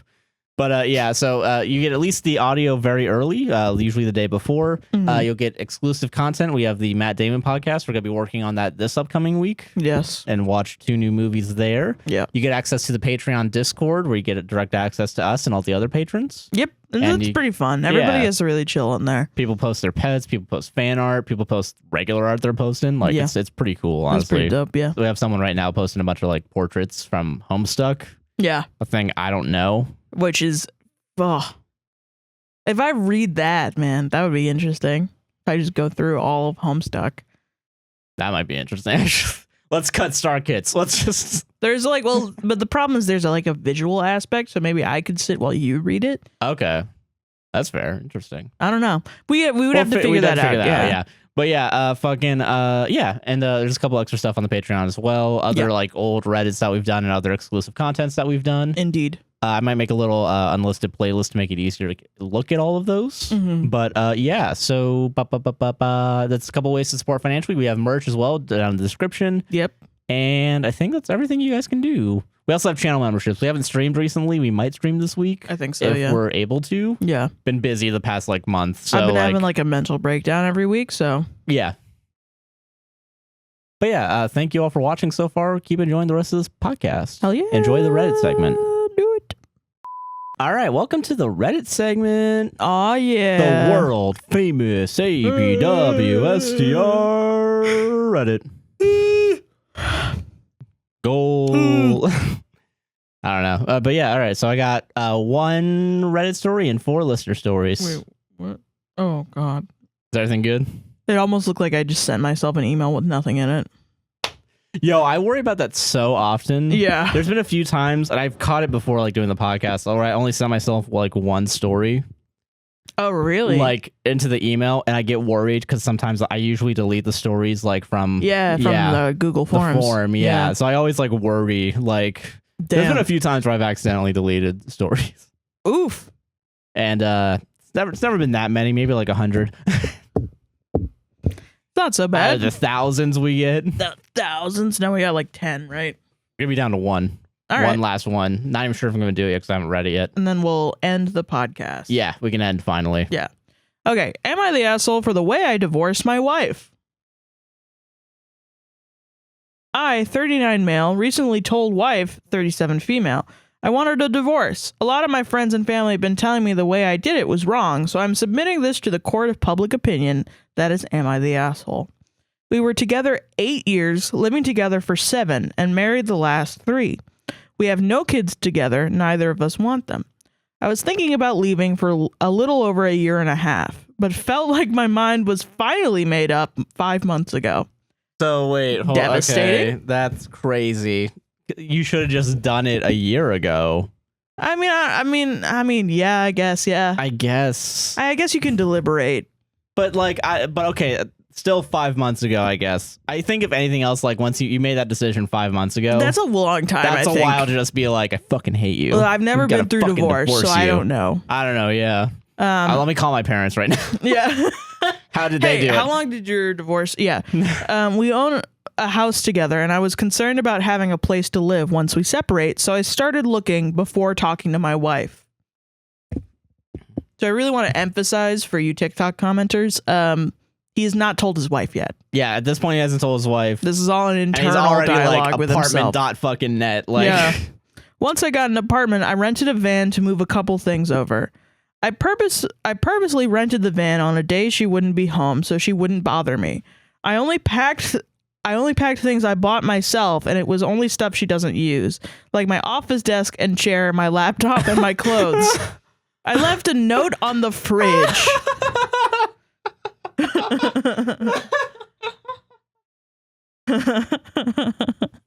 Like it's a one night stand? Like what the fuck? Like I left a note on the fridge. I left a note on divorce a fridge. papers. Yeah. Don't you have to serve divorce papers? Yeah, like you have to have them served. Yeah. You can't just be like, I'm out. Later, bitch. Like fucking no, really you can't do that. Yeah. Just like sneaking around. You're putting so much effort into this. I know, so you right? just don't tell in person. I left a note on the fridge explaining how unhappy I was and have been for a while. I let her know I will pay my share of the mortgage for another 3 months, which should be enough time to sell the house if that's what she wants to do.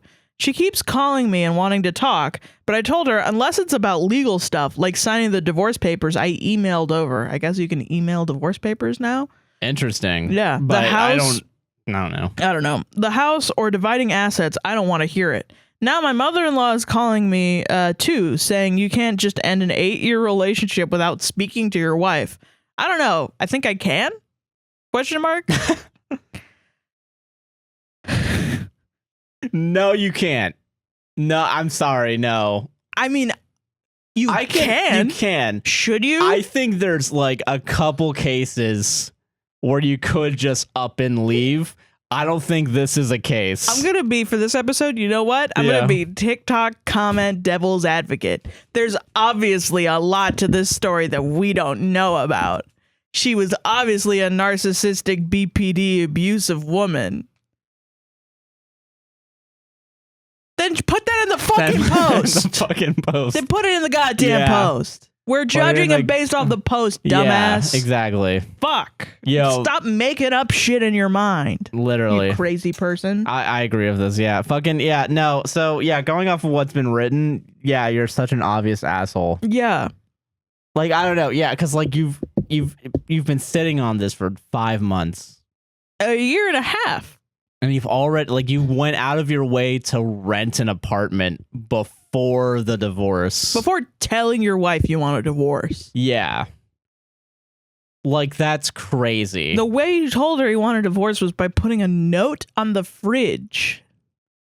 Yeah. And I mean, listen, I've up and left before, too. But, like, it's to people who deserve it. Well, like, yeah, you know I think what I mean? Well, usually when that happened, that was like I guess we don't know if she's a fucking bitch or something. Yeah, but like there was such a lack of communication between you and not a romantic partner, but a roommate. Like literally, like that's what we're talking about, right? Like who? What? Your old roommate. Me. Yeah.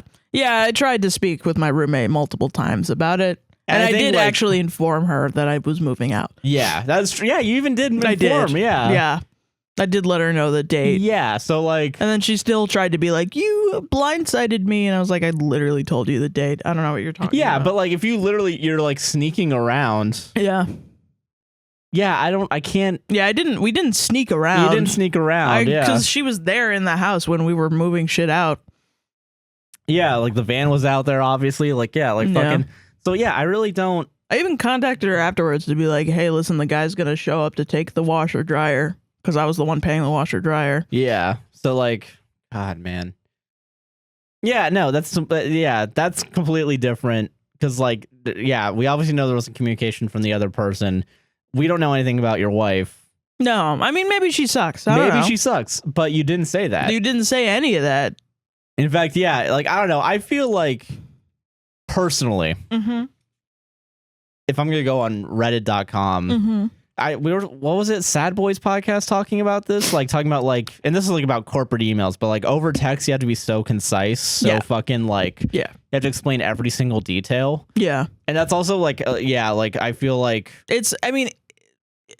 I think about it in like, so the court of public opinion, the court. Yeah. The defense has to plead your case. Yeah. And also show evidence. Yes. Yeah. You have to defend yourself. And if you don't do that, then yes, we're going to think you're an asshole. You know what I mean? But also asshole isn't a fucking death sentence like people think it is. Yeah, it's just you did a shitty thing. Yeah, that's kind of an asshole-ish thing. Yeah, unless you provide... Really shitty, though. Yeah, that's pretty bad. This is pretty especially like... If you provide more context where it's like she was cheating on me with my friend and knew about it and was lying and all the time and she was a bitch, then... Yeah, you know, okay, I kind of get it, but... But then, yeah, I'm also like... I'm trying to think of like...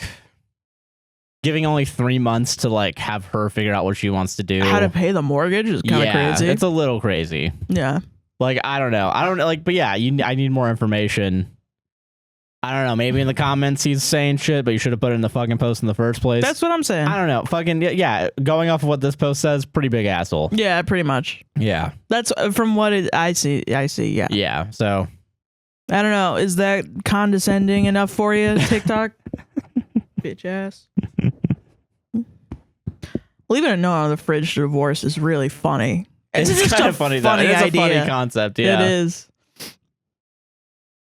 It's the texting. It's the 50s way of sending a text to someone like, "We break up, lol." Break up, lol. Fuck you, bitch. Yeah. I'm gonna go fuck other women in my apartment. God, because you gotta like save up money. You gotta put a deposit down. Like it takes a long time. I feel like it takes a while. 5 months. Yeah, it takes 5 months apparently.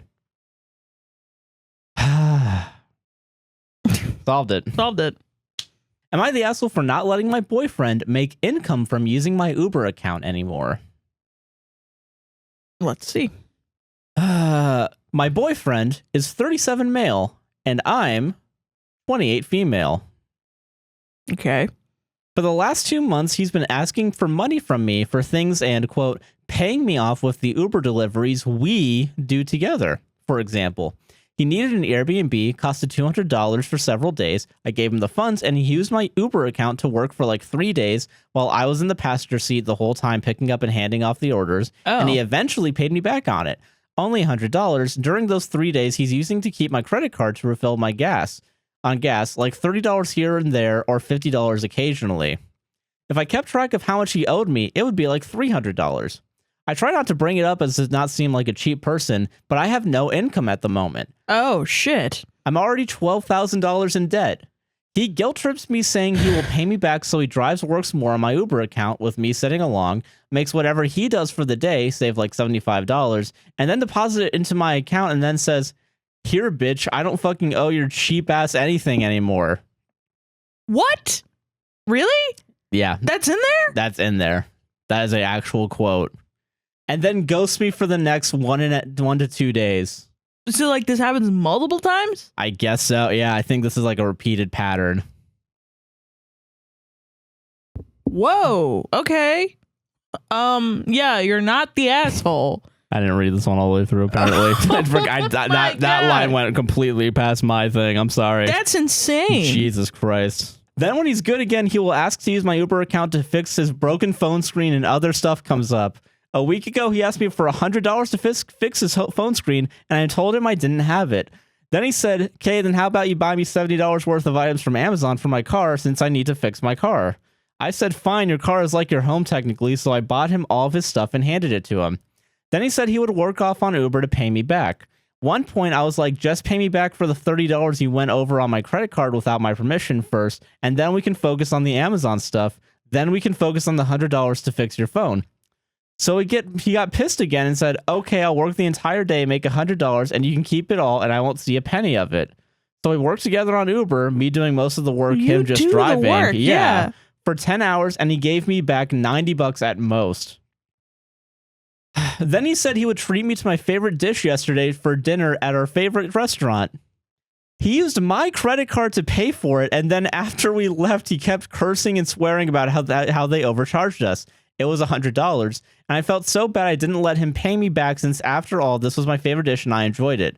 He forced me to record an audio recording with my voice in it saying, I won't let him pay me back for it since I wanted this dinner, since he thinks I'd eventually ask him to pay me back again. Now today he called saying he was going to do deliveries by himself on my account, and I said, no, we earned a total of $590. If I make even $10 more, I'll have to pay taxes and change the password. That would make me $300 more in debt to the ever so slightly increasing $12,000 debt I owe, and I'm scraping by to pay off. I'm sure as heck knows he won't even help me pay for them since all the examples I listed above. Is he being selfish or am I being selfish? How in the world could you be selfish? You are working, splitting the profits. And then, and he is also, for some reason, as your credit card. You should not have let him have your credit card. That's a pretty big trust. And we're not at that level. I mean, it's possible he like buttered you up and then we don't know. It's not in the post. But fucking this almost 40-year-old man just coming in and baby, we don't want no scrubs, honey. Yeah. That's wild. That's insane. Yeah. I do have an edit here real quick. I officially decided that I'm no longer going to involve myself with this person anymore in any way, shape, or form. Starting today, I will cut them off. Thank you all for the support and for letting me see this is not normal behavior I should tolerate in any relationship. Financial abuse for sure. Yeah, that's fucking crazy. Just a regular abuse too. Regular abuse, but also financial abuse. Yeah, Jesus.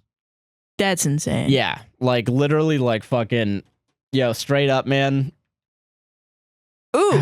Yikes. Yeah, especially when he's just driving you around while you're doing the deliveries. Yeah, so you've done Uber Eats before. I've never done Uber Eats. Yeah. I think we tried it once, yeah. Yeah. I will say I know people do two partners will do it together and then split it. And I will say for the most part, I don't know. I think the driving is part of it, but like also if you're just like walking around everywhere. Yeah, if you're the one that's getting out of the car most of the time to do the deliveries and then find out where the house is, and you know.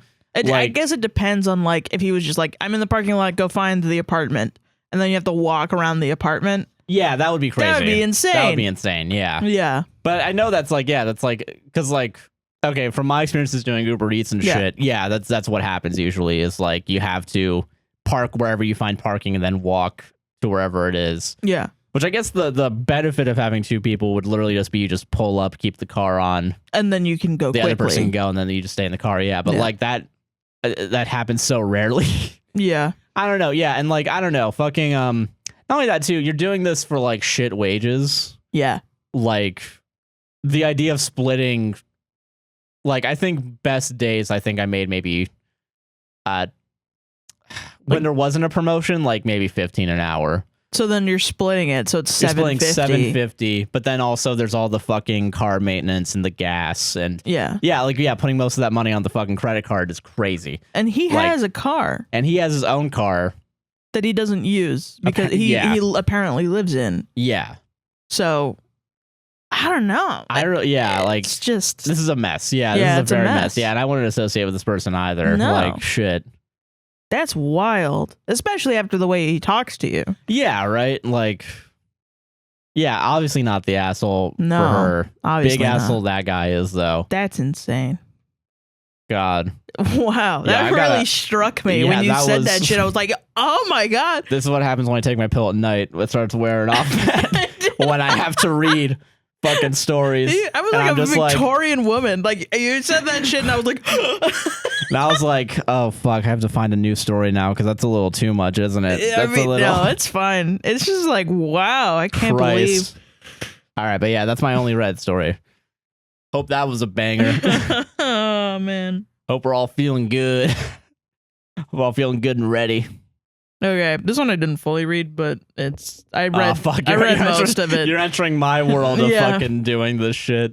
Okay, what should I do? My boyfriend, 32 male, who is now my ex-boyfriend, broke up with me after I, 31 female, told him that I basically catfished him before getting together with him. So me and my ex were friends for many years before deciding to become friends with benefits. I wanted to be more than this, but during this time, around September 2022, he was very distant with me, saying he needed time to work on himself. So I took it upon myself to create a girl for him to talk to get him to sort of commit to me. Okay. Playing some 40 checkers right now. Yeah, this is a different mind we're working with. Okay. In my mind, I was thinking it was harmless, and I just wanted to be closer to him. Creepy. I felt like I couldn't do that as myself, as he was being distant with me because he was into someone else at the time, something I didn't know at the time. So I started talking to him as another girl. I found myself able to be more confident, bold, and funny as this other girl who we'll all call Olivia.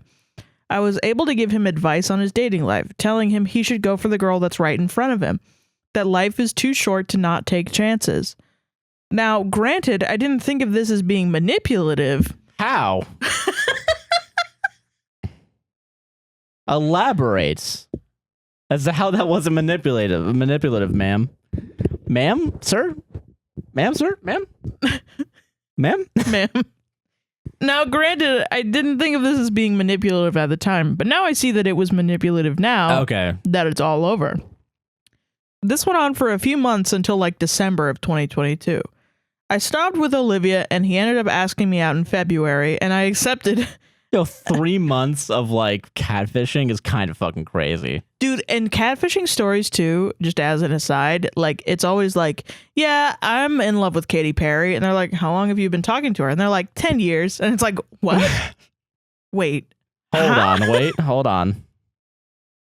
I'm like, at that point, you shouldn't really care who you're talking to. Yeah, like, okay. All right, this is... Yeah. Okay, all right. Okay. I stopped with Olivia, and he ended up asking me out in February, and I accepted as it was what I wanted all along. Then out of habit, and because he wasn't responding to me, I messaged him as Olivia one night while we were together, but he didn't respond to her text. I recently, like Monday, decided to tell him about Olivia after we expressed our love for one another and it didn't go at all how I thought it would go. He said he couldn't trust me and didn't want to be with me anymore. What? Nah, I wouldn't expect that either. Crazy. Now I don't know what to do. I never meant to hurt him or for it to go this far. I love him a lot. I thought his love for me would make him see past what I did. Should I give him space and hope he comes around or just leave things and move on? Too long didn't read. We've been friends for about 10 years, so we still are communicating, but it's not the same as it was. I thank God that he hasn't lost my number at least, but I wish he could see that I wasn't trying to be manipulative towards him. I just wanted to be with him that badly. That wasn't a too long didn't read. That was more information. Yeah. Yeah, no. Why would you fucking do that, ma'am? Man, like, that's pretty wild behavior right there. That's a pretty crazy fucking thing. That's pretty dunkaroos. Bro, 10 years. 9 years in, you're like, I want to fuck this man. I want to be with this man. I want to be with this man, right? They were already friends with benefits. They're already friends with benefits. And then he was like, I'm going to go fuck other ladies. And instead of giving him up, you manipulate him into a relationship. Like, you should have given up a long time ago. Yeah. You were obsessed with him. Yeah, that's an obsession. That's a pretty big obsession, yeah. Like, literally making a fucking burner account just to talk to him more, to, like, guide him. You're playing God at that point, right? Like, that's what that is you're fucking, you played too much Sims, and you're fucking like, oh, you know, let's take this, I've already made him in The Sims. That's pretty creepy, man. Like, I can't deal with that. You know, like, yeah, because, like, fucking, that's fucking crazy. All right, devil's advocate. She's obviously mentally ill. And, you know, it's not stalking if a woman does it. We gotta stop doing the devil's advocate here because this is getting too. Yeah. God. He loves her anyway, so it's okay. No, fucking. So I don't know, like fucking. Just guys, ladies, fellas, don't fucking do this. Yeah, why would you do this? Stop fucking. It's really stop messed making up. Burner Discord fucking. Yeah. Why would it, dude? I really can't fucking.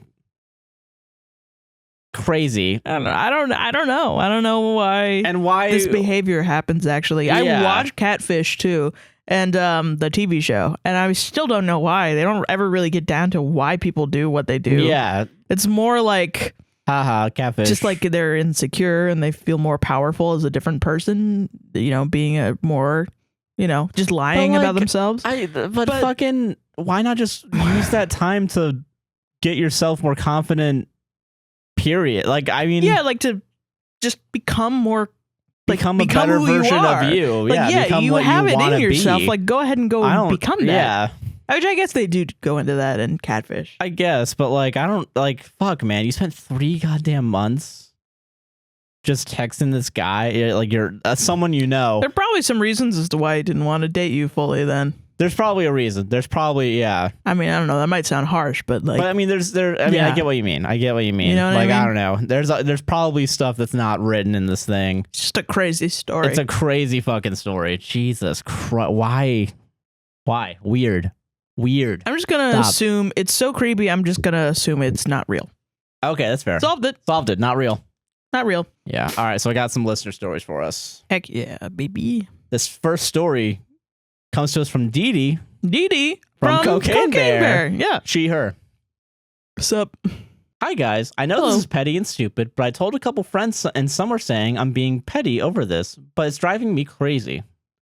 I, 21 female, recently finished school and am currently staying with my parents. Until I can get my savings back in order, it's so hard to find a good job that you like when you now have gone to school for a specific field. In exchange for the cheap rent, I do extra chores around the house like dishes, common areas, etc. My mom absolutely loves tea. It's a hobby of hers. She has a whole bookshelf of different teas from around the world and will have multiple cups a day. I have no problem with this, and I love that she has hobbies. Now, the issue is she has a bad habit of leaving her tea bags in her mugs or to-go cups. and will put them into the sink so I'll be in the middle of dishes and find tea bags. The trash can is right next to the sink. I tried to talk to her multiple times about throwing it away before she put the mug in the sink. She always says okay or brushes me off. The final straw for me was when a tea bag string got caught up in the garbage disposal, almost breaking it. I've started being passive aggressive and I will clean the whole kitchen, but I'll take a tea bag and instead of throwing it away, I'll put it on the edge of the counter just by the trash can. She hasn't said anything, but I noticed the tea bags have been in the mugs less since I've started doing this. My friend says I'm being petty as it's just 2 steps from the trash can from the sink, and it wouldn't be as a big deal if I just threw it away. It's just really gross for me to be washing dishes and then suddenly feel the gross texture of a tea bag. I don't like it as much as my mom is on my ass about cleaning up, and I don't see why she can't throw away her tea bag. So was it really being that petty, especially since the problem has decreased significantly? Should I just suck it up and throw it away? Yeah, I think you can come to a compromise. I mean, I think I'm a tea drinker. I've definitely dealt with tea bags getting pretty dirty in the sink, and they can also grow mold. Yeah, true. They're like a pretty prime thing of mold, so if they don't get done, then that could be pretty hazardous too. So, I mean, yeah, I understand why it sucks. But your mom is trying to do it. Now, at least. So I don't think I would be that much of a dick about it. You know what I mean? That's fair, yeah. Yeah, honestly, I totally get that too. Like, I don't know. I think there is... Part of me is like... I'm trying to think of other ways around, like, the teabag problem. I honestly probably just buy gloves for dishwashing. Yeah. Which is apparently, I know like most people will do that anyway. Yeah, that like makes dishwashing a lot easier, you know. Not only that too, but like if you see a tea bag, if you're able to see a tea bag, you can just like use a utensil, scoop, toss. Yeah. Instead of touching it, yeah. But yeah, I don't know. Like, I will say your mom is being weird a little bit about like just not doing it. Well, I mean, I think she could just forget to do it too. Yeah, I mean, you know, I think a lot of it is like, you know, she's letting you in her house and, you know, for free, pretty much. Yeah. So that's kind of good. I don't know. It's just one of those things that comes with like living with other people. Yeah, it's just with like a roommate. Yeah, she forgets. She probably, if she does dishes, just throws them out. Then, you know what I mean? Yeah.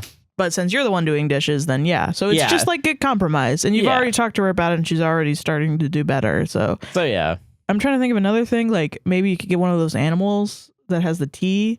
Oh yeah, so it's just reusable. Tea animals. Yeah. So then you can just like move that to a different thing, and she can clean out her little tea animals. Yeah. And then, you know, if she doesn't, then it grows mold. True, so, yeah. You know, you could do that instead of it making it like a big old fucking thing. Yeah, that's true. Yeah. Yeah, I will say that I definitely get the worry of like the like breaking of a garbage disposal. Like I don't think a string would do that though. If it gets like caught and like it fucks up the motor. I could probably understand that. You stop it and then you go underneath and you fix it. You know what I mean? I don't know how to do that. It's really easy. I don't know. I've definitely fucked up a garbage disposal. I put so many coffee grounds down a garbage disposal, dog. They're pretty easy to fix. It's okay, all right. It's not that big a fucking deal. I don't know. I think there's a compromise here. Yeah, I think you should just have it. I don't think you're that like an asshole, though. No, I don't think you're an asshole for wanting that, especially if you have sensory issues. Yeah. But yeah, you just got to come to a compromise about it. Yeah. So, yeah. Yeah. I think it's simple enough. Yep. Solved it. Are you being petty? Is it petty? Is it being petty? I don't know. I don't think it's really being petty. I mean, I think by the definition of petty, it is.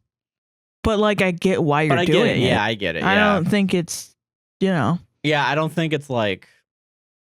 Yeah, I don't think it's like the most petty thing you can do. No. I think if you just left it, I think it would be more petty if you just left tea bags in the sink. Oh, she leaves them on the counter. Yeah, I don't. Why is that? Yeah, okay. What would be more petty than doing that? There is something that's more petty that I can't think of what it would be, though. Well, I mean, like leaving a wet tea bag on a dry counter, and then you got to clean off the counter, and it's like right next to the trash. Yeah, it's like you could have just thrown it in the trash. Yeah. So you know, yeah. I feel like that's the definition of being that's like pretty petty. Yeah, you know, you could put like a fucking sticky note or something, but that's also that's still petty. Yeah. But like, yeah, that's what happens when you have roommates. That's true. Yeah, it's okay. Yeah, it's pretty petty, I guess. I mean, it's just like normal shit to do. Yeah. Damn. That's fair. Yeah. Solved it. Hell yeah. I think if you do that stuff and people call you petty, I don't think you should be mad about it. Yeah. Like, yeah. Own up to it. Yes, I'm being petty. I don't like teabags. Nice. All right. Am I the asshole for telling one of my son's friends he shouldn't come to his birthday party dressed like a girl? This is gonna be good. This is gonna be. Let's hear him out. Let's hear him out. I don't think we should hear him out. Actually, yeah, you suck. My son, 9 male, will soon turn 10 years old next weekend, and we want to throw him a big party, inviting all his friends and family.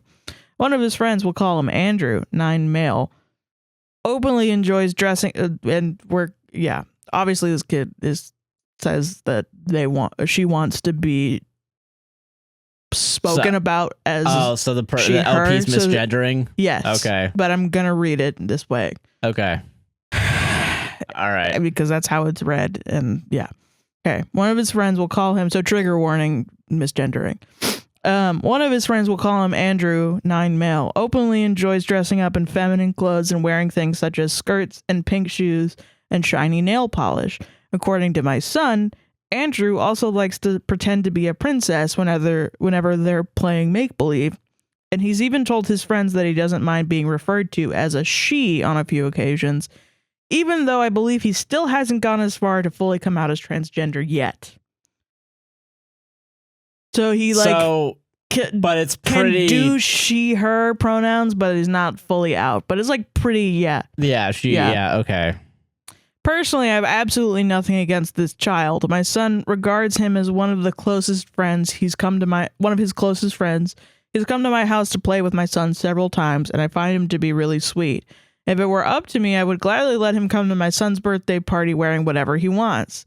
So what's the problem then? Well, I've also decided to invite my sister, nephews, and brother-in-law to the birthday party. My brother-in-law especially is a person with very conservative and closed-minded beliefs in regards to traditional gender norms and masculine values. So don't invite. You shouldn't be hanging out with them anyway. Yeah. Sounds like they suck ass. Yeah. But then also you still suck ass too because you're still misgendering this fucking child. Yeah. I know that like the child technically hasn't said that like they want to be completely she, her, but like I don't know, like fucking. Yeah, you don't have to constantly be like he. Yeah, he. It's crazy, dude. Jesus, I don't know. You're like, obviously also subscribing to like this. I mean, like fuck the rest of your family, but like you're not immune. It's to the your wishy-washiness for me. Yeah, it's the wishy. That's what it is. Fucking commit, Jesus Christ. Yeah, of course. I think it's none of his business to be concerned about the clothing of a child he's never seen before. But I've seen him harshly insulting people like Andrew who don't conform to his conservative worldview in the past, and the possibility of him making a scene if he sees Andrew dressed like that is sadly quite high. Don't invite him if he's gonna hurt a child. Yeah, I think you're then you already should go to a child's child's birthday party. Yeah. I don't know, man. Fucking like hundreds of fucking anti-trans bills meant to like kill trans people, and you're just like, how about them Jets? Like, come on. You're just like, I want to go to brunch. Yeah, stop fucking fence sitting. Jesus You're insane. Christ. I've spoken to Andrew's parents about this and have told them that it might be in their best interest for Andrew to refrain from wearing any girly clothes if he's going to come to the party. Andrew's parents have gotten quite upset and have told me that neither I nor my brother-in-law have the right to tell their child what clothes to wear. I've explained to them how my brother-in-law is like and assured them that I was only saying that to them because I genuinely want Andrew to feel safe and want to prevent his feelings from getting hurt. By excluding him. Andrew's parents have told me that if their son is forced to come to a party in which there's a constant risk of him being harassed by a stranger for simply being who he is, then it's most likely better for him not to come to the party in the first place. We are currently still debating this issue, but it's sadly very likely that Andrew won't come to the party. I had his best interest in mind, but his parents are notably offended and disappointed with me. Yeah, obviously. Again, fence-sitting asshole. I don't know. Like, fuck. Yeah, you stand up to the bullies. Yeah. You're against the side of the child. It really is so sad. And that's why I chose this one, because I was like, I get that the child isn't out yet, you know? Yeah, and I don't know what their pronouns are. I know I said he and I switched up he, she. But like I don't know, but like fucking it's not official, I guess, and we don't know. Seems, yeah, I don't know what's going on. But like to tell this kid that you can't if you come to this party, I can't guarantee your safety cuz my fucking brother-in-law is gonna fucking kill you. Like, I don't know. Like, shit, man. It's pro you not existing. Like. Yeah, it's like there's no, we have dinner with a Nazi. There's no one at the dinner table that isn't a Nazi. You know what I mean? Exactly. Like, I forgot don't know. the way that phrase is. At some point, you're gonna have to pick a fucking side. Like. Yeah. Yes. I don't know. Don't be a fucking pussy. Yeah. And just be like, oh, but he's family. Fuck your family. I don't care. Yo, if my fucking mom, dad, fucking sister started saying some shit, I would be like, shut the fuck up. Yeah, exactly. That's the whole point. And the top comment I want to read because it's really good. Yeah. This is on Am I the Devil? I don't like fucking Christ, man. You don't stop bullies by making their targets change the things the bullies don't like. You stop bullies by telling them to shut the fuck up or leave. Yeah, exactly. That's Jesus exactly it. Christ. It's I don't know. Yeah, like I don't know, man. You kind of become like a bully then. Yeah, like fuck bystander effect kind of shit. I don't know. Yeah, you gotta stand up at some point. You're letting it happen. Yeah, if you're letting it happen, like and also you're doing it to a 9-year-old. Yeah, that's fucking crazy 9-year-old, dude. The fucking like that fucking 9-year-old just like trying to live their life and just like have fun in the one time in their life. Also, I mean, just gonna be like good. Like I have a God, actually, yeah, that upsets me more than I'd like to say. Like, but fucking like.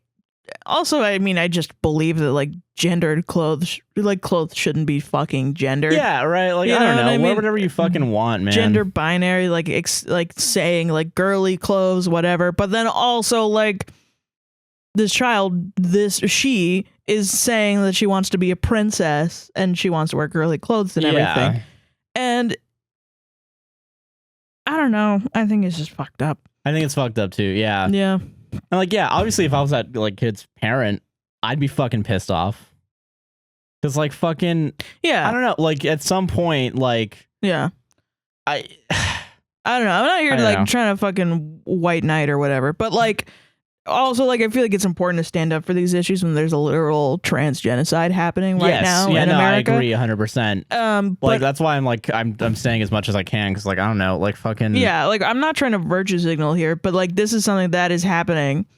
Yeah. And I think it's important to talk about it. Yeah, exactly. B, also, I'm just like, take away all the trans issues that are happening right now.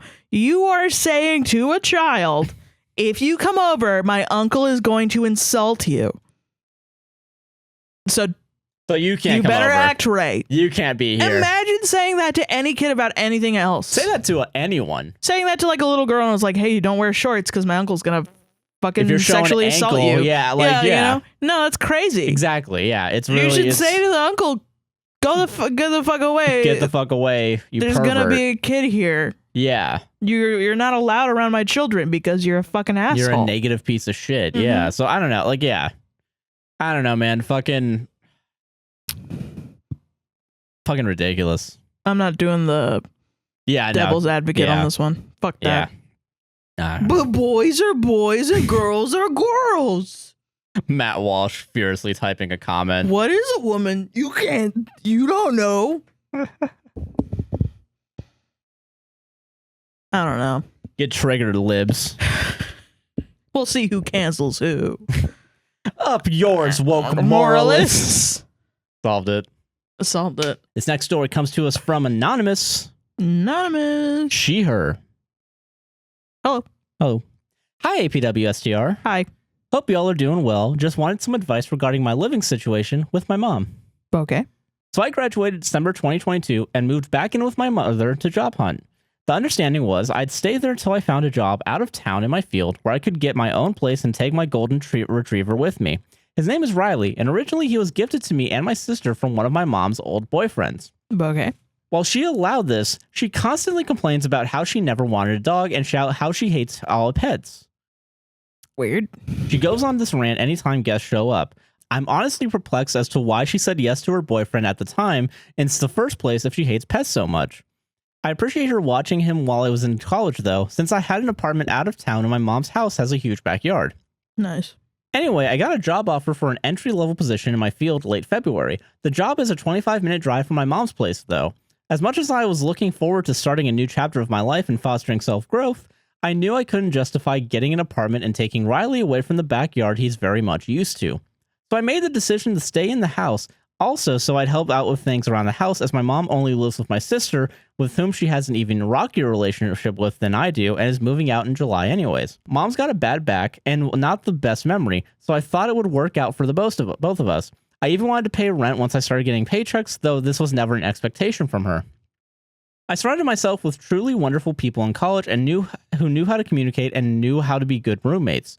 They wouldn't yell over small things, and any conflict we did have, we'd be able to work through it holding respect and love for each other. That's great. Well, this helped me a lot. As someone who's grown up in a very dysfunctional home, mom and dad divorced, remarried, divorced again, remarried each other, divorced again, blah, blah, blah, you get the point. I feel like I gained valuable skills that I never would have learned if I lived at home. Right. But living here now, even with just my mother, I realized could compromise my growth, or at least I think it could. I set boundaries with her about our arrangement, including that she should mirror more a roommate situation than a teen daughter-mother situation. Right. Well, I started this past week, it's Thursday today technically, and I accidentally fell asleep with my makeup and work uniform still on, with my room door slightly open. Mother barges in, starts screaming at the top of her lungs about how I have to actually get ready for bed, and then starts yelling about a mess that she made. There were a lot of my mom's clothes in my closet, so to make room, she told me a couple days ago to put those clothes on the bed in the spare room, and she'd find time later to sort through them. Now she's yelling at me about those clothes because she didn't remember. And yeah, there's some of my stuff in the spare bedroom that I have to move, but honestly, yelling at me about it in the middle of me sleeping is not the way to do it. Yeah, for sure. This woman made me so irate, especially because I was exhausted from work. I didn't want to be treated like how she treated me as a teen. I want to grow and start my life as a young adult. Yeah. I want to move out so bad, but it'd be hard to find an affordable apartment that would accept a pet, a large golden at that. Plus, I really do think taking care of the house by herself would be too much for her. I'm at a crossroads here because I don't have hope of my mom improving her behavior. I think she's in therapy, but my sister said that in the past she'd lie to the therapist in their joint sessions. Makes sense. But at the same time, I feel like I'd be abandoning her, especially because she's an immigrant and I've got these weird guilt things with my parents where no matter how horrible they are, I still feel like I've got a responsibility to pay them back for their sacrifices. Mm-hmm. I'm just not sure what to do in this situation. I would really like to move out, but even if I were to find an affordable apartment that would take Riley, wouldn't I just be abandoning my mother? No, you wouldn't. Edit. She doesn't have any other family nearby, and she's been dating but no boyfriend yet. Also, her walking to my room and yelling at me was what set me off, but she's not the best at communicating in general. Right. A lot of the time, she'll be condescending about things like my weight, my facial hair, I'm a girl and I get my face waxed, or just if I make any mistake, she'll turn it into a lesson about any of my shortcomings, lol. Bonus points if it was in front of other people, because at least it seems like she loved doing it like that. Okay. Also, disclaimer, I don't hate her and don't mean to put her in such a strictly negative way. Mm-hmm. People are multifaceted, and I guess she's probably got a lot of unresolved trauma of her own. Yeah. But yeah, I'd love y'all's perspective on this. Thanks for reading. Yeah, I think, I think in general, and I don't think your mom is a bad person at all. Like everything that you've said, it just sounds like, yeah, you just grew up in a dysfunctional way. She is an immigrant. She does, come from a different culture then, most likely, so they have a different family value and probably a different way of communicating depending on what culture you're from. Yeah. But yeah, it's sounds like a communication problem. But then also you're right, I'm not sure if she's going to get better then, because she is so old advanced. Yeah. She might not, and I think you do have to plan for that. But your job, luckily, is only 25 minutes away. That's pretty decent, honestly. Yeah. I think it's worth it to try to at least find an apartment or something, maybe rent a house or something. Yeah. Or, maybe even move in with roommates into a house. Yeah. Like maybe ask your roommates from college. I don't know. I don't know what's out there for you if you have any options. But it's worth it to try, because it's very possible your relationship with your mother could get better if you do move out. Yeah. And you're only 25 minutes away. If your mom has some sort of emergency, from what you said, she has a bad back, so she can't do chores around the house. That's not like, she's got kidney failure or like heart disease. It's not like, you can go and help her, She's 2 minutes away from heart failure right now. Yeah. So you're in a decent position. I think there is a way to connect still with your mother. I don't think it has to be. I'm not going to be like, go no contact right now. No, I don't think so at all. Yeah, I don't think we've gotten to that point. No. But yeah, it does seem like there's some issues. And I think moving out will probably help. Yeah, and usually, I think for all mothers, it's hard to transition from feeling like I'm the mother, you're the child. And that's always a hard transition that has to happen when kids go to college and they become adults. Yeah. But it is a transition that is necessary. So I think it's hard to be like, I'm going to live here in the house where I grew up, where I was a teenager and you were my mom, but we're not that anymore. It's hard to do that when it's like, that's how it's always been, you know? Yeah, I get that. So, I mean, I'm trying to give her a little slack, A little bit. Yeah, I get you. It really does mean something, though, when you move out. Yeah. It really does. And it sucks because, like, it might not be possible, especially for a lot of people. And I do understand. I was a person that lived at home for a little bit, and so were you. Yeah. But, like, it does change. Like, your parents do think of you as an adult once you're gone. Yeah, for sure. Like, it changes. It's a shift in perspective, and it's something to sort of help. So, I mean, I would try, I would put more effort into trying to look for other options, but I would also put effort into trying to communicate more effectively with your mom. Yes, I agree with that 100%. And, it might not be productive. Yeah, but I mean, it's worth a shot. It's worth trying. Yeah. Yeah. I don't know. I mean, I know that like you're worried about like the golden retriever. You'll probably be able to find a pet friendly apartment. Yeah. And also, like a golden retriever is not so, they're not like a breed that they apartments usually are like, I don't want this one. Yeah, it could be worse. It could be like, and that's a fucking stigma by itself. Dude, and it sucks because there's so many cute pit bulls like in the shelter right now. My sister used to have fucking a pit bull, and damn, she was like adorable. Rest in peace. R.I.P. Lana. Yeah, but like fucking, I don't know. And not only that too, but like I know you're worried about the backyard, but like going on walks with your dog will be nice for him, Yeah. There's ways around, apartment living. Also, you can't like convince your mom to want a dog. Yeah, true. Yeah. Yeah. Also, you can bring the dog back over. Yeah, exactly. For visits, True. Yeah, just bring some food and water. Yeah. Like go out the backyard. Be cute. Yeah. I don't know, but I don't think you're the asshole. Well, yeah, I don't think there was a question for that. But yeah, I think you'll be good. Yeah, I think you'll be fine. Yeah. So this is from a new place. Ooh. This is from r/Christian marriage. Yeah. The title is I want to physically desire my wife. Putting the sunglasses back on. So this is the one where I was like reading it and I was like, oh my God. Yeah. Oh no, really? Yeah, it was. Oh fuck. I want to escape my body. Let's go. I'm not here. Okay. I'm blending into the background. Yeah. I made the mistake of marrying my wife.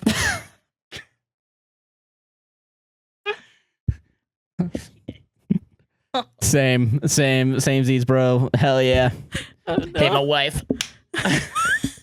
Ball and chain. The old, hold on. Oh, perfect. Yeah, the old ball and chain. Yeah. We need this, Josh. Okay, I made the mistake of marrying my wife. Such a fucking banger. So good. Just so fucking good. Well, we're going to go into this a little more. The post itself is short, but there's a lot of comments, so we're going to go into it. I made the mistake of marrying my wife because she was the first girl who showed interest, and I was too scared to break up with her. Fucking nerd. We have been married almost 3 years and are best friends and love each other, but I've never physically liked her, and it's made our marriage kind of sad. Yeah, she's the problem here. Yeah, her being... She knows the truth now about why I married her, but we don't believe in divorce and want to try to work through it. I've really struggled getting over the idea of never really enjoying sex because it's not with someone I'm into. I can initiate sex, but it's really just to make my boner go away and to say the bedroom isn't completely dead. Oh my God, get a fucking divorce. I don't care if you don't it's real. You don't have to believe in it. It's a real thing you can do. Yeah, but Christians think they're going to go to hell if they get a divorce. It's like not a thing. Okay. I can initiate sex, but it's really just to make my boner go away. Fuck off. I really can't. That's oh yeah, because masturbation's a sin too, isn't it? Yeah. Oh man, you guys are missing life. Yeah. You guys are missing fucking life. Oh yeah, dog. Okay. To help build my desire for her, I try avoiding being around or talking to other women. Tonight we went to a wedding with a lot of pretty girls, and I just spent the whole reception staring at the ceiling so I wouldn't focus on them. You might as well get a divorce because you're already burning in hell. Like, you're already at this fucking point. Leave already. Dude, this is... Imagine we go to a wedding and you're just like... Because you don't want to look at the bridesmaids' tits? All three of the weddings last year. You remember me. I was just like... La la la la la la. I can't. And you know what's so funny? Legitimately, the entire time I was like, why did my friends not introduce me to all of their attractive friends? Like, what is going on? Yeah. Like, all these bridesmaids are so fucking hot. God fucking damn it. Okay. Tonight we went to a wedding with a lot of pretty girls, and I just spent the whole reception staring at the ceiling so I wouldn't focus on them. The idea of seeing an attractive person or feeling a butterfly hurts so much. My wife will never be whatever I physically wanted, and I've learned to make peace with that. At least I think I have, but at the same time, I'm internally sad about what can never be. I would really appreciate any advice or encouragement if anybody has any. We gotta normalize. We got some comments now. We gotta normalize not fucking I really can't, like, oh my God. Gotta normalize normal eyes. No, we gotta normalize just thinking everyone's hot. I don't everyone's fucking hot. Yeah. I mean, yeah. Yeah. I think everyone's hot. Yeah. Every single person. That flag should be on my side, I think, with what I'm about to fucking say. I don't know. Like, it's a disease that's gonna travel. I don't know. June, like, it's gonna come I over. really okay. I can't stress enough. Like, I don't.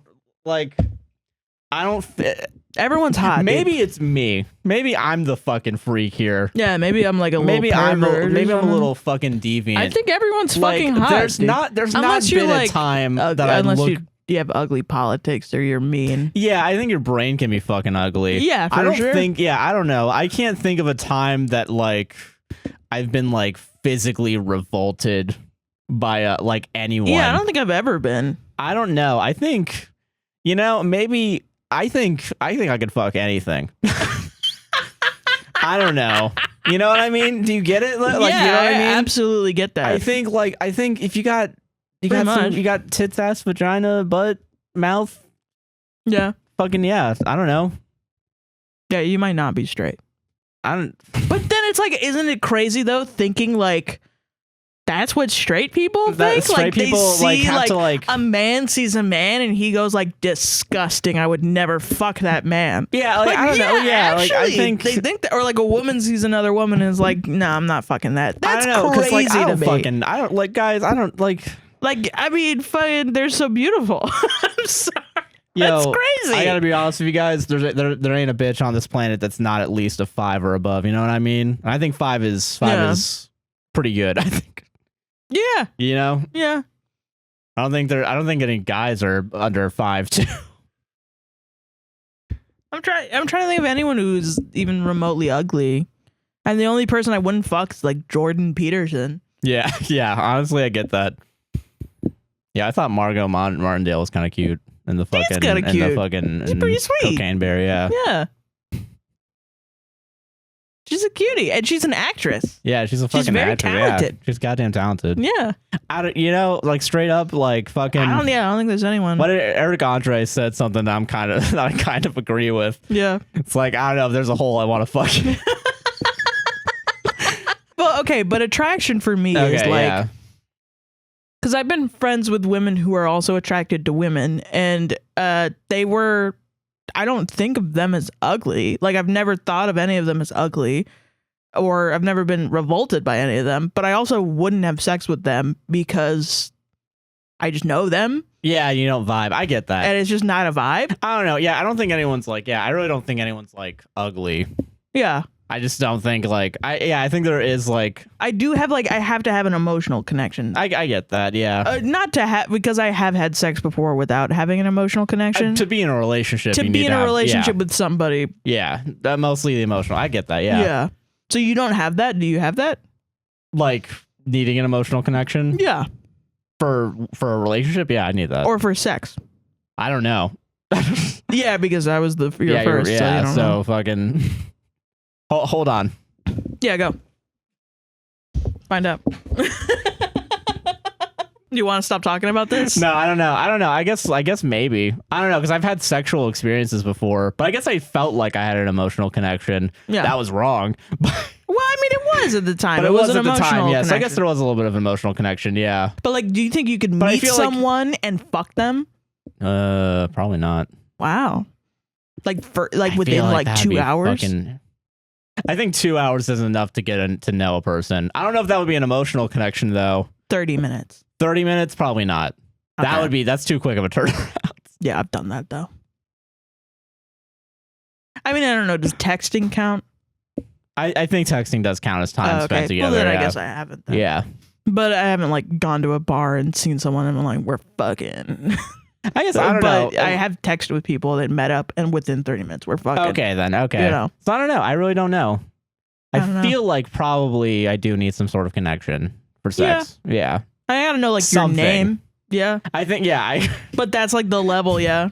Oh, I need to know you. I need to know your name, and the rest of you is a piece of meat. I gotta be honest though, when I was doing that shit when I was a hoe, they were like, yeah, I'm going to film school, and I was like, oh yeah, okay, cool, great.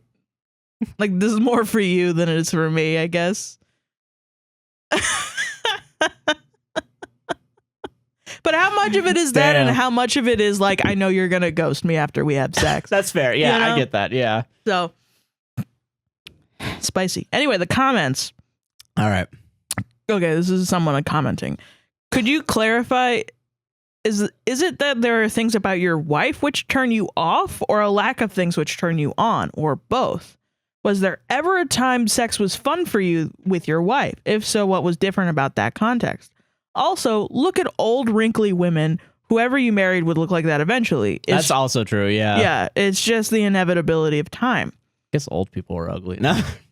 I think old people can be cute. I think they can be cute, yeah. George Clooney. Ooh. I mean, honestly, have you seen him like walk around and act?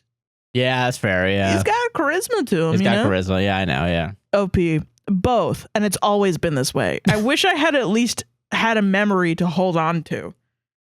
Wow, fuck off. Oh my god. Commenter, do you ever feel sexual desire at all? Do you feel turned on around other women or think about sex? I'm wondering if you are experiencing responsive desire. OP, yes, all the time.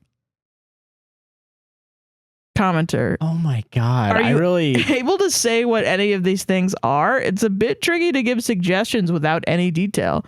Are there other issues with sex in your marriage? I'm just slightly confused because usually the physical appearance of someone's spouse is only a part of why sex is enjoyable. True. That's fair, yeah. OP, I mean, I'm not a big fan of her weight and her face. I don't really know a way around that without turning to sin. Fuck off. Fuck you, dude. Yeah, I didn't even read this, so I didn't even know this was a fat phobic man. I gotta be, straight up. I think we've joked about this before. Yeah.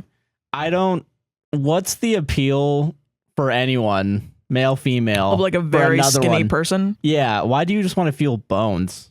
I mean, think skinny people can be attractive. No, I think I'm not saying they're not attractive. Yeah, I don't want to be like skinny dunking. You know what I mean? Yeah, no, I don't get want to that. dunk on skinny people. No, I don't want to dunk on skinny people either. Yeah, but I'm also like, I don't know, because I feel like at some point. But I do agree. I feel like I prefer. There's a fetishization of like skinny people and like almost like anorexia. I feel like. You know what I mean? I don't really fully understand that society has, and I've always like hated it. I've always like. I mean, yeah, and I think it's like to me, it's like redundant to say like skinny people are attractive. Like I don't feel like I need to say that because you get that all the time. But like skinny people are attractive, but I do prefer women that are larger. Yeah, I get that. Even like women that are like larger than me, I'm like I enjoy those women more. Just because I feel like maybe it's that I feel like I can connect with them more. Yeah, I get that. You know? Yeah, because there's a connection. There's like a we both know what it's like to be fat. If I order KFC to my house, there's a higher likelihood that you're gonna like be down to clown, and you're not gonna look at me and judge me for eating food. You know what I mean? That's fair. I get that. Yeah, I understand that. Like we can hang out. Yeah, and again, I'm not trying to dunk on skinny people, but I do. There is like there's like a I'm more critiquing the culture of society. Of like That's I need like a thin, blonde hair, blue eyed 18-year-old, 16-year-old. Oh yeah, if you're Christian, 15-year-old. Yeah, 15-year-old child bride who is hairless completely. Yeah, and it's like this is just pedophilia. It's that's what I feel like a lot of the time. It feels pedophilia. Like I don't know, man. I can't go on to like fucking Pornhub. I have to like really go to like MILF shit and like exactly. Like I don't know, because like at some point it's like barely legal, 18 skinny fucking absolutely tiny. At some 16-year-old takes big at some cock. point I don't want to see that. They'll put like the weight of like the people in the top. Like I've seen like 110 pound, like 105. Like I think I've seen almost 95. Yeah, that's absolutely fetishizing. That's my experience weird. Coming into this. Yeah, right. Yeah, that's fucking strange. Because this guy is just sitting at his computer naked, not touching his penis, but looking up 95 and just going like, I need a 95 pound Someone woman. Is. That's fucking weird. Bang Bros is like, we have for SEO, we got to put this in. SEO of Pornhub. Yeah. Fucking Brazzers is like, all right, we know people are looking for specifically 98 pound women. Oh man. Okay. Like, I don't know, man. Like, fuck off. I don't know. Christ. I'm sorry, everybody. I'm sorry. Okay, I'm just gonna read this next one because it really is like shocking to me. Yeah, I'm gonna. And then we're gonna move on. Okay. OP. I'm not a fan of her weight. Could you both agree to improve your weight by exercising and diet? Seems the obvious first thing to do.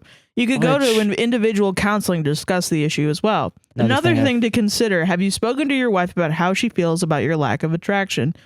You haven't mentioned this, but I imagine it can't be good for her self-esteem. I'll say a prayer for you both. OP, she can't work out because she's always in pain when she does, and I'm not going to push her past her limit. Her self-esteem is indeed terrible. Is it medical pain or fat, lazy pain? Guess what he fucking says? Oh, no, yeah, it's gonna fat, be lazy pain, but I could never tell her that. You're burning in hell. Get a divorce. Like I straight up, I know you don't believe in it because you think you're gonna burn in hell. You're gonna burn in hell anyway because you're a shitty person. This has got to be somebody that was like super popular on fat people hate when it was a thing. Yeah, and then was displaced and now is just like running around being like, I hate fat people so much. I gotta talk about it. I really. Christ, man, that's bad. That's real fucking bad. There's like there are fucking.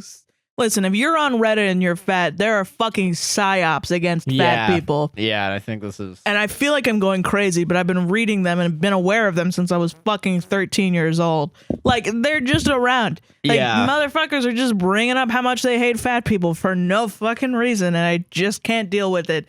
It's just... and it pops up anywhere. You could be on, like, r/dogs, and somebody be like, look at that ham planet in the background. Shut up, this is about dogs. It's about fucking dogs, Jesus. God. Christ, man. I almost feel like they shouldn't have fucking banned it because they should have just like quarantined that So we could put all the fucking haters into one room. Yeah, like that Mythic Quest episode where it's like, oh, we finally got all the Nazis on one server. We just put them in that server. Yeah, exactly. Yeah. Ah, Christ, that was crazy. Yeah, isn't that wild?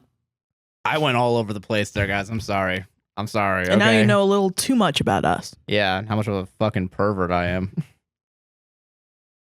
And you know, I think someone would be upset, but I'm just glad you understand me. And you're entitled to being upset if you are upset by something like that. Okay. Oh, no, my porn's gone because I used a private tab this time because I'm fucking stupid. No, I could have. Wait, really? I could have doxed all my porn. Wait, actually? No, yeah, I don't have any porn on my thing. It's just John Wick.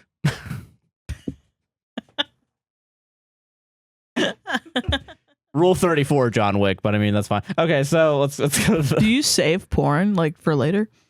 I Like used to. Like a little squirrel? Yeah, like a little squirrel Hiding to get his my nut. Yeah. We're right. hacked. When we wrote Cocaine Bear. I could write No, Cocaine Bear. it would have been funnier if we wrote Cocaine Bear. God. All right. Where'd you put them? Put your porn? I used to have a Pornhub account. I don't have it anymore. Oh, wow. Yeah, You I had deleted a whole it. account. And I deleted it. I thought I was going to be like, I'm going to stop jerking off, and that has not happened. When did that happen? There was a point where I was like, I felt like I'm going to stop, like, I'm wasting so much time jerking off. You were jerking off so much. I was like, this is a problem. When was that? This is a problem. Was that while we were dating? Yes, this is while we were dating. This is in this house. I was like, really? Yeah, I was like, wow. Yeah, I got to stop jerking off or else I'm not going to be able to edit Quentin's shit. I know it became a problem where I was like, I'm losing money. I'm losing money because I jerk off so much. That's hilarious. And for like a day, I was like, okay, I'm going to not do it. So I just deleted every like porn account I had, which was one. It was the Pornhub account, yeah.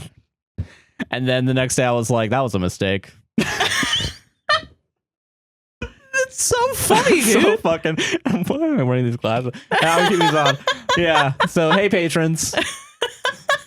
That's really funny, man. A really funny thing I just said. Holy shit. You gotta get ready for this one because this one is also gonna talk about sex. Oh, yeah. Yeah. Right. Okay. So this next story comes to us from Anonymous. Ooh. She, her. Hell yeah. Am I the asshole for getting mad at my boyfriend for having nudes in his camera roll? It depends.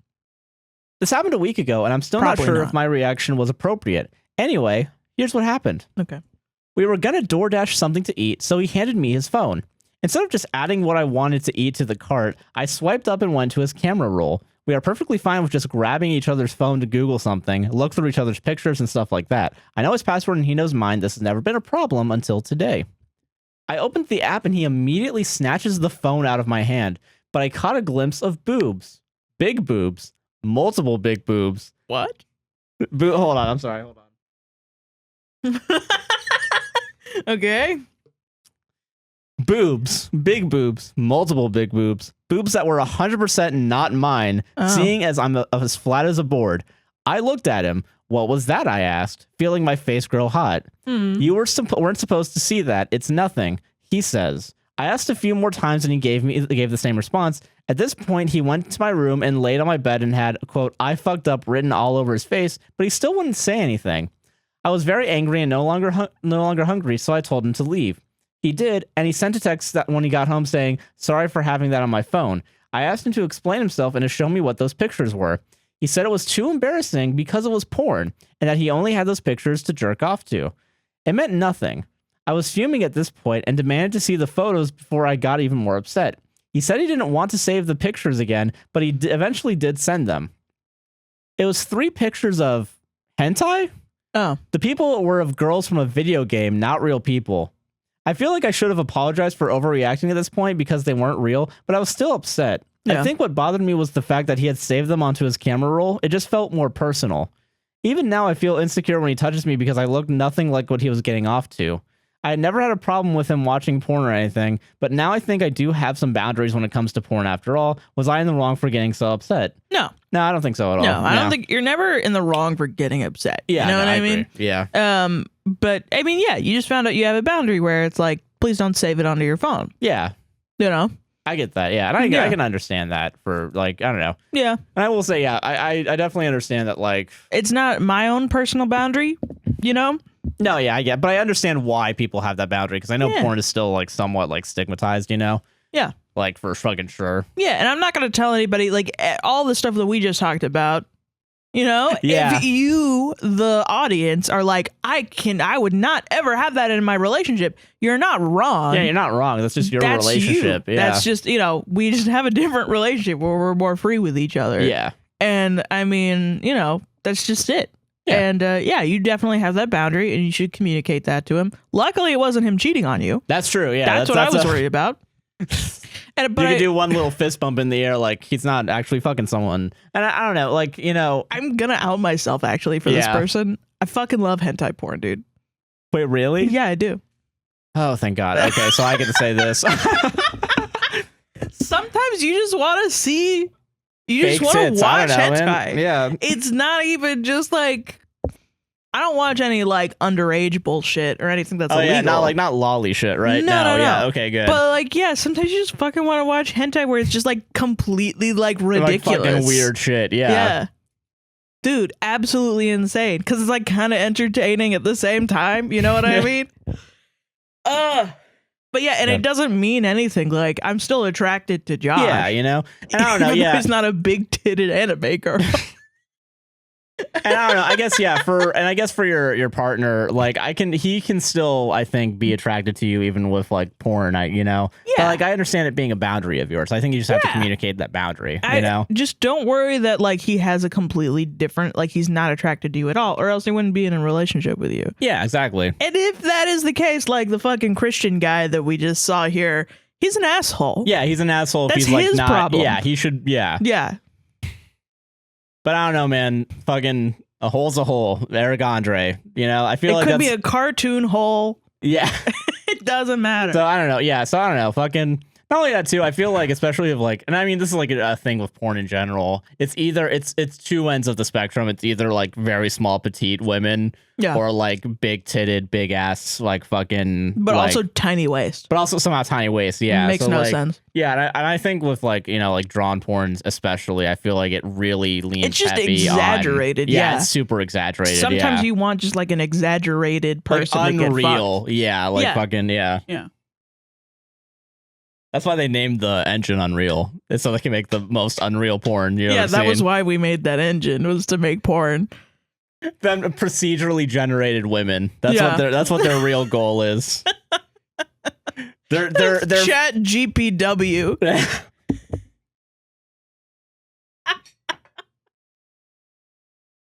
We're perverts. I'm sorry, listeners. For sure. Yeah, but I'm just gonna let the Discord know real quick. Sometimes you just need that shit, though. You know. I'm gonna let the Discord know that this episode might be a little too spicy. I can't believe that we didn't know that we both like hentai porn. I don't watch hentai. I've watched when I was growing up, fucking No, I still do. I got into like I don't watch it, but I do read like porn comics. Oh, that's my hentai, I guess. That's really interesting. Yeah, because I need plot. No, I fucking watch that shit. Yeah. But yeah, it has better plot. Usually has better plot of some sort, yeah. The shit's awesome. It's based off Gwen from Total Drama Island just getting rammed by 17 guys while 2 guys watch, you know? Yeah, hell yeah. That's what I want. That's my exaggerating all my kinks so no one knows what my actual kinks are. Playing 5D chess with everybody. I'm being completely honest. I can't be. There's a level of like post irony I have to fucking do. This pod might be a little spicy. Too spicy. Just a warning. All right, let's get away from porn and read this last fucking. So this one has some context. Okay. All right. I'm gonna read this comment first about this OP. Okay. Up front, it's the comment before the post. Okay. Because this OP is posted multiple times about other situations in which they were sometimes the asshole. Okay. And it leads up to this moment. All right. Previous posts have included, He claims a girl he liked was stolen from him after his rival for her affections locked him in a bathroom at a party. Spies on the quote-unquote stolen girl and her now boyfriend's Halloween party after not getting invited.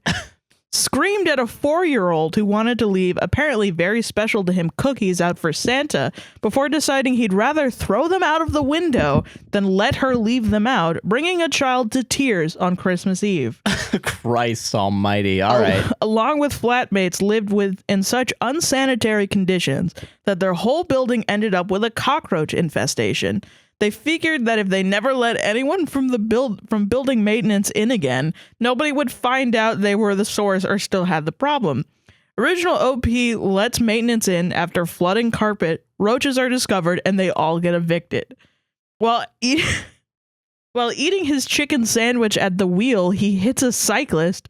Cyclist isn't hurt and agrees to not get police involved. However, the bike is damaged, so he asks Original OP for a ride and $200 to cover damages.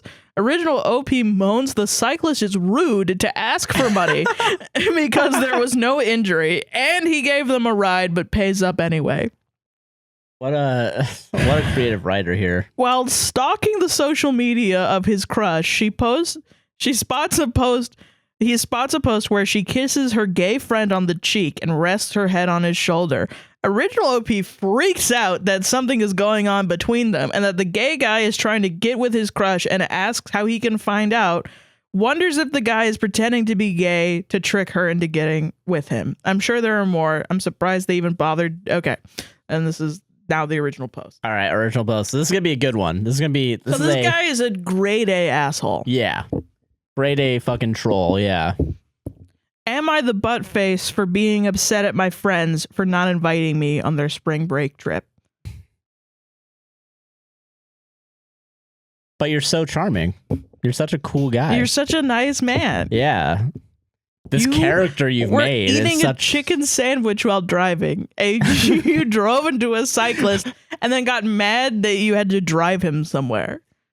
I like the idea of like eating the chicken. Like it's like from It's Always Sunny in Philadelphia where he's...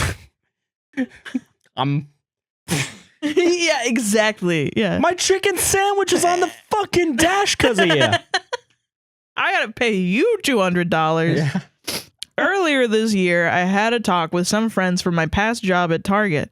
I asked them what our plans were for our spring break trip, and one guy floated the idea of all of us flying down to Rocky Point, Mexico.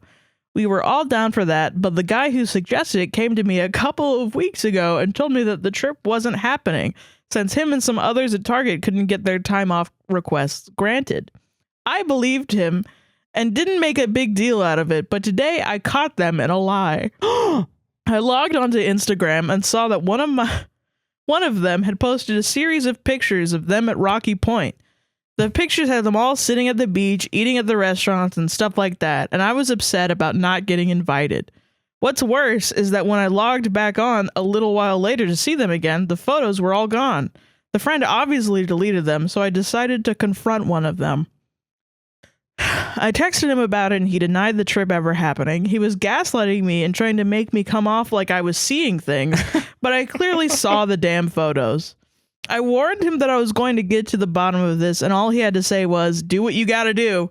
So it's clear to me that the trip happened, and not only did they not invite me, but they're trying to make sure that I don't know about it. They obviously didn't want me on the trip, and now I'm pissed off. Am I right to be feeling that way?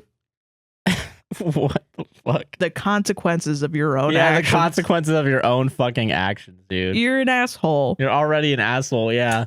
Yeah, Listen, it's bad to be gaslit. Yes, I agree. They shouldn't have lied. However, they should just say, hey, listen, we don't like you. Unless they found out way too late. And I guess they wanted to avoid... I mean, it's still shitty, but like they just wanted to avoid the awkward... This is what I think happened. Yeah. I think one of them was like... You know, he walks up to one of them and like he says in the post, goes, what are we doing for spring break? And like kind of forcing him to go, like inviting himself. And they go, oh, I mean, we were going to go to Rocky Mountain, Mexico. And everyone's like, Rocky Point. Shut the fuck up. Yeah, and the other one's like, oh my fucking God, you told him that? God damn it. Now I got to go lie and come up with this whole thing. I don't want that fucker there. Yeah. Yeah. I think that's probably what happened too. Yeah. And they shouldn't be lying, but you shouldn't be such a dick. Yeah. You made a 4-year-old cry on Christmas Eve. Yeah, honestly, there's probably other ways in which you are a dick. Also, like, yeah, for sure this is also fake too, because I wouldn't just dox my own fucking workplace. Target. Yeah. You said it's a past workplace. Oh, past workplace. Oh, okay. Yeah. He got fired after the. Yeah. I don't know. I thought that was funny. One of those ones that needs some context. Yeah, for sure. Because if you just read the post, it's like, yeah, they shouldn't have lied to you. Yeah, they shouldn't have lied to you. But then you read it like, oh, you murdered 20 children? Yeah, I think you should be. Yeah, I get it. Yeah. I get what they would lie. Oh, you decided to you adopted a puppy from a no-kill shelter. How do you drop them off at a kill shelter? Yeah, I think you should probably go to jail. God damn. God. All right, let's get this final story. You let your cat outside? Should be fucking killed. You should be fucking murdered. I agree with that, actually. I agree, literally. I also agree. So I'm going to keep the glasses on. I'm going to finish strong here. All right. The final story of the night comes to us from Anastasia. You her. That's a wonderful name. Hello. Hello. Hello. So I've been pondering this altercation for about a week now. Every week or 2 weeks, I attend a weight training class in my local gym. My local gym. God damn it. I'm fucking illiterate. Hello. So I've been pondering this every week or 2 weeks. I attend a weight training class at my local gym. It helps with my depression, and who wouldn't want to get swole? I'm a 30-year-old teacher, and while I wouldn't say I'm the youngest who regularly attends the class, I'm definitely younger and more identified with the young whippersnappers than my most regular attendees. I tend to keep to myself, I hate small talk, and I'm just ready to get down to business. To defeat the Huns, of course. Milan reference, I'm sure you'll get it, but just in case. No, yeah, we know. Yeah. I really hate to sound ageist, but some, not all, of the older crowd are just really annoying. There were about 2 or 3 weeks of a person whose accountability to the class really hindered them. Hold on. I really hate to sound ageist, but to some... I can't read with these. I really hate to sound ageist, but some, not all of the older crowd, are just really annoying. There was about 2 or 3 weeks of a person whose accessibility to the class really hindered them.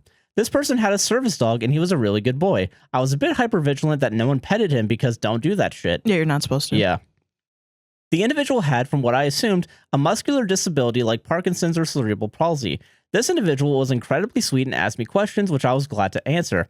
I'm usually someone no one approaches because I have resting bitch face, but they, for some reason, did approach me. That's nice. I also helped them get set up, and when they couldn't finish the class, I asked if they wanted help putting some of their stuff away, which they accepted. To me, it seemed at least gladly.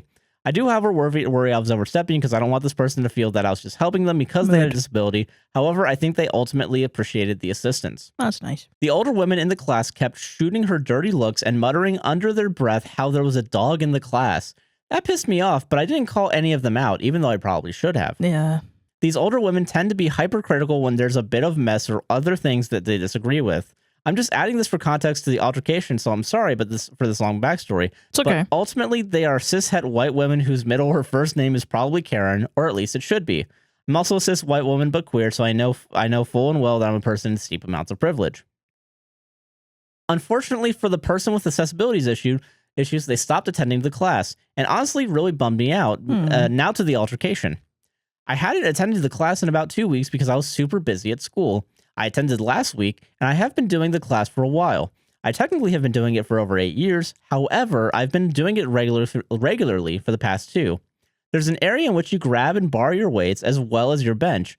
It's always a clusterfuck in that area. A bunch of people always want specific places in the classroom area to work out in. Not to say that I don't. I tend to be a person who likes to sit in the back and corner where people put in words that are big to fuck with me. There's not even big words in the sentence, but a bunch of people always want specific places in the classroom area to work out in. Not to say that I don't. I tend to be a person who likes to sit in the back and corner to where I have an easy exit because of trauma. Okay. The older women are always so pushy and always, and I mean always, have to have their way. I tend to stay out of their way and as far from them as I possibly can. Now, in the area where you're supposed to grab your gear, there's a way to enter and to exit, but half of the people, even the ladies, tend not to follow the arrows that indicate where to go in and where to go out. Jesus. I do, however, because I'm a rule follower who has a problem with authority. It's a conundrum. I deal with it. Mood. What I tend to do, and I've done this since day one, is grab my bar and then put 5 pounds and 2.5 pound weights on each end. I then held the bar and I navigated vertically and horizontally, changing depending on how crowded the area was and people nearby.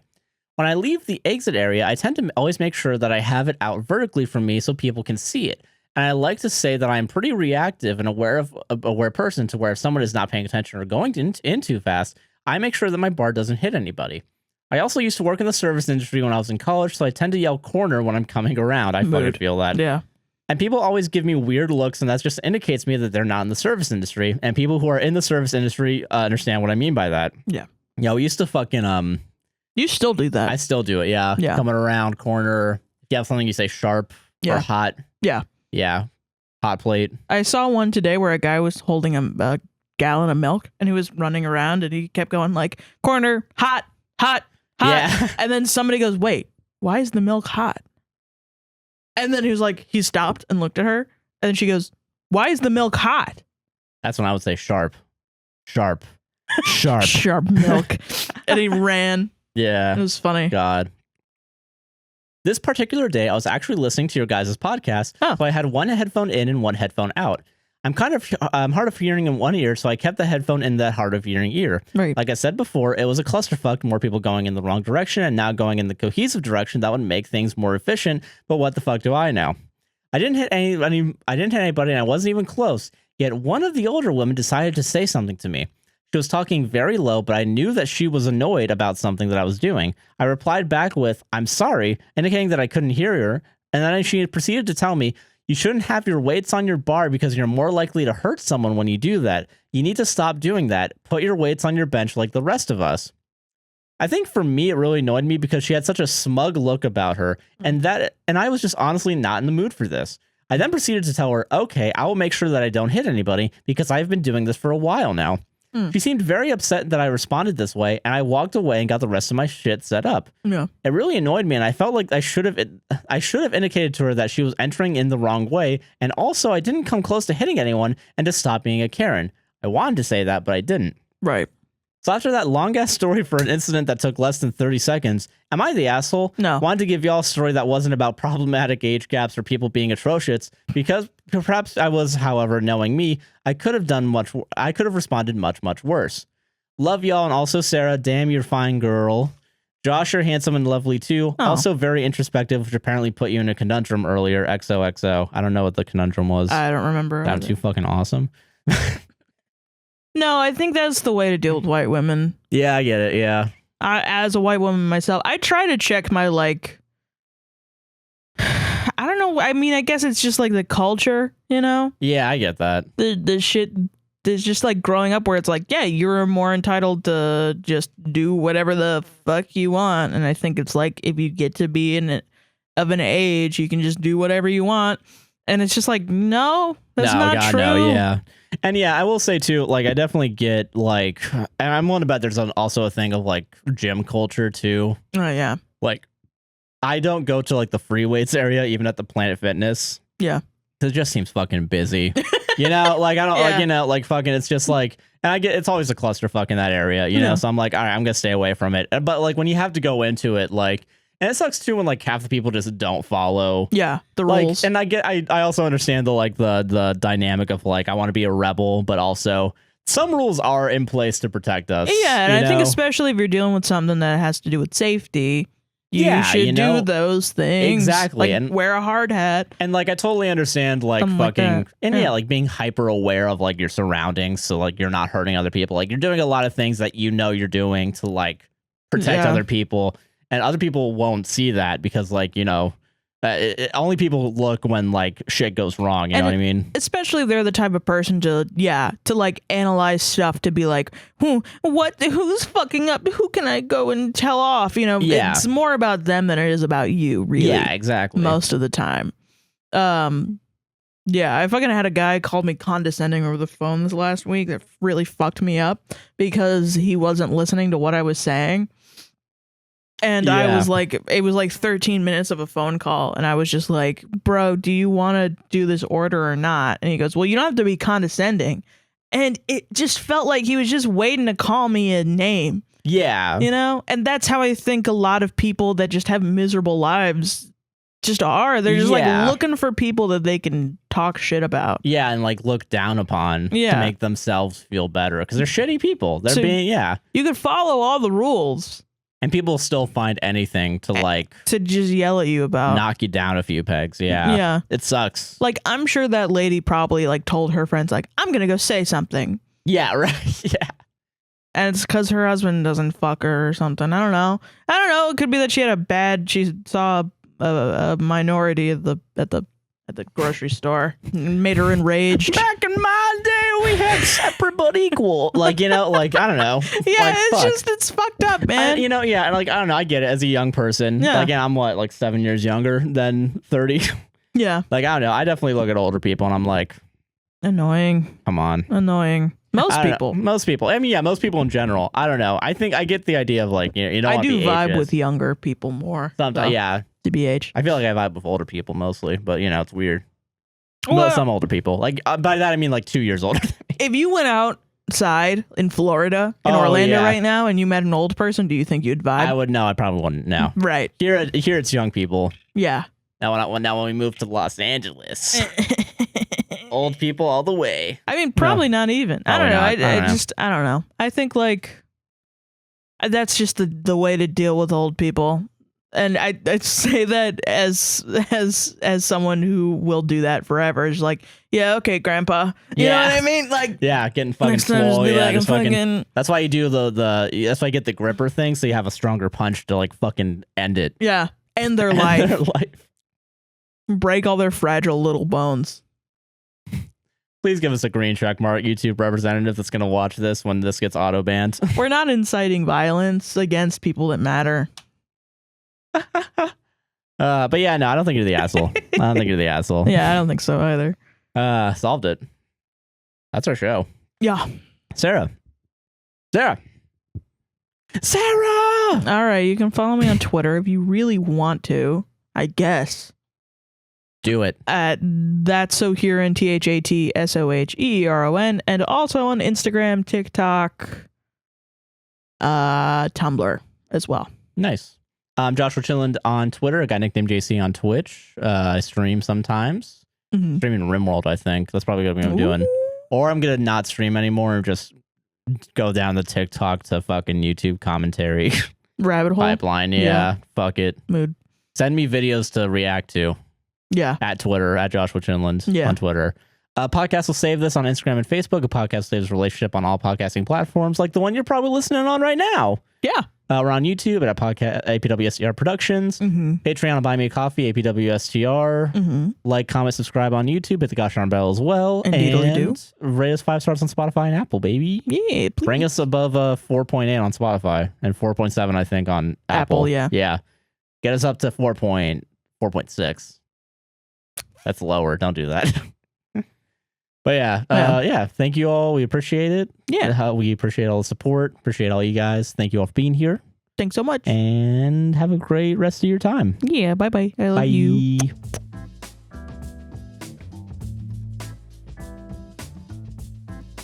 All right, outro. I can't read, man. I'm so illiterate. Like that the fact that it happened, like I feel like I'm like fucking dyslexic almost. Like I mean, I think you just have like a lisp. That's fucking me up sometimes. Yeah. But I think it's fine. I don't know. I think also like, fuck you if you're like, you're reading weird. I don't care. It's free. I feel like that's like, I don't know. I feel like you're bullying at that point. Yeah, don't like, stop bullying fucking us. Nerd reading. Shut up. God. Yeah, honestly. I'm reading for you for free. Yeah. Yeah. Bitch. Me, I'm going to go cry in the pillow. Yeah.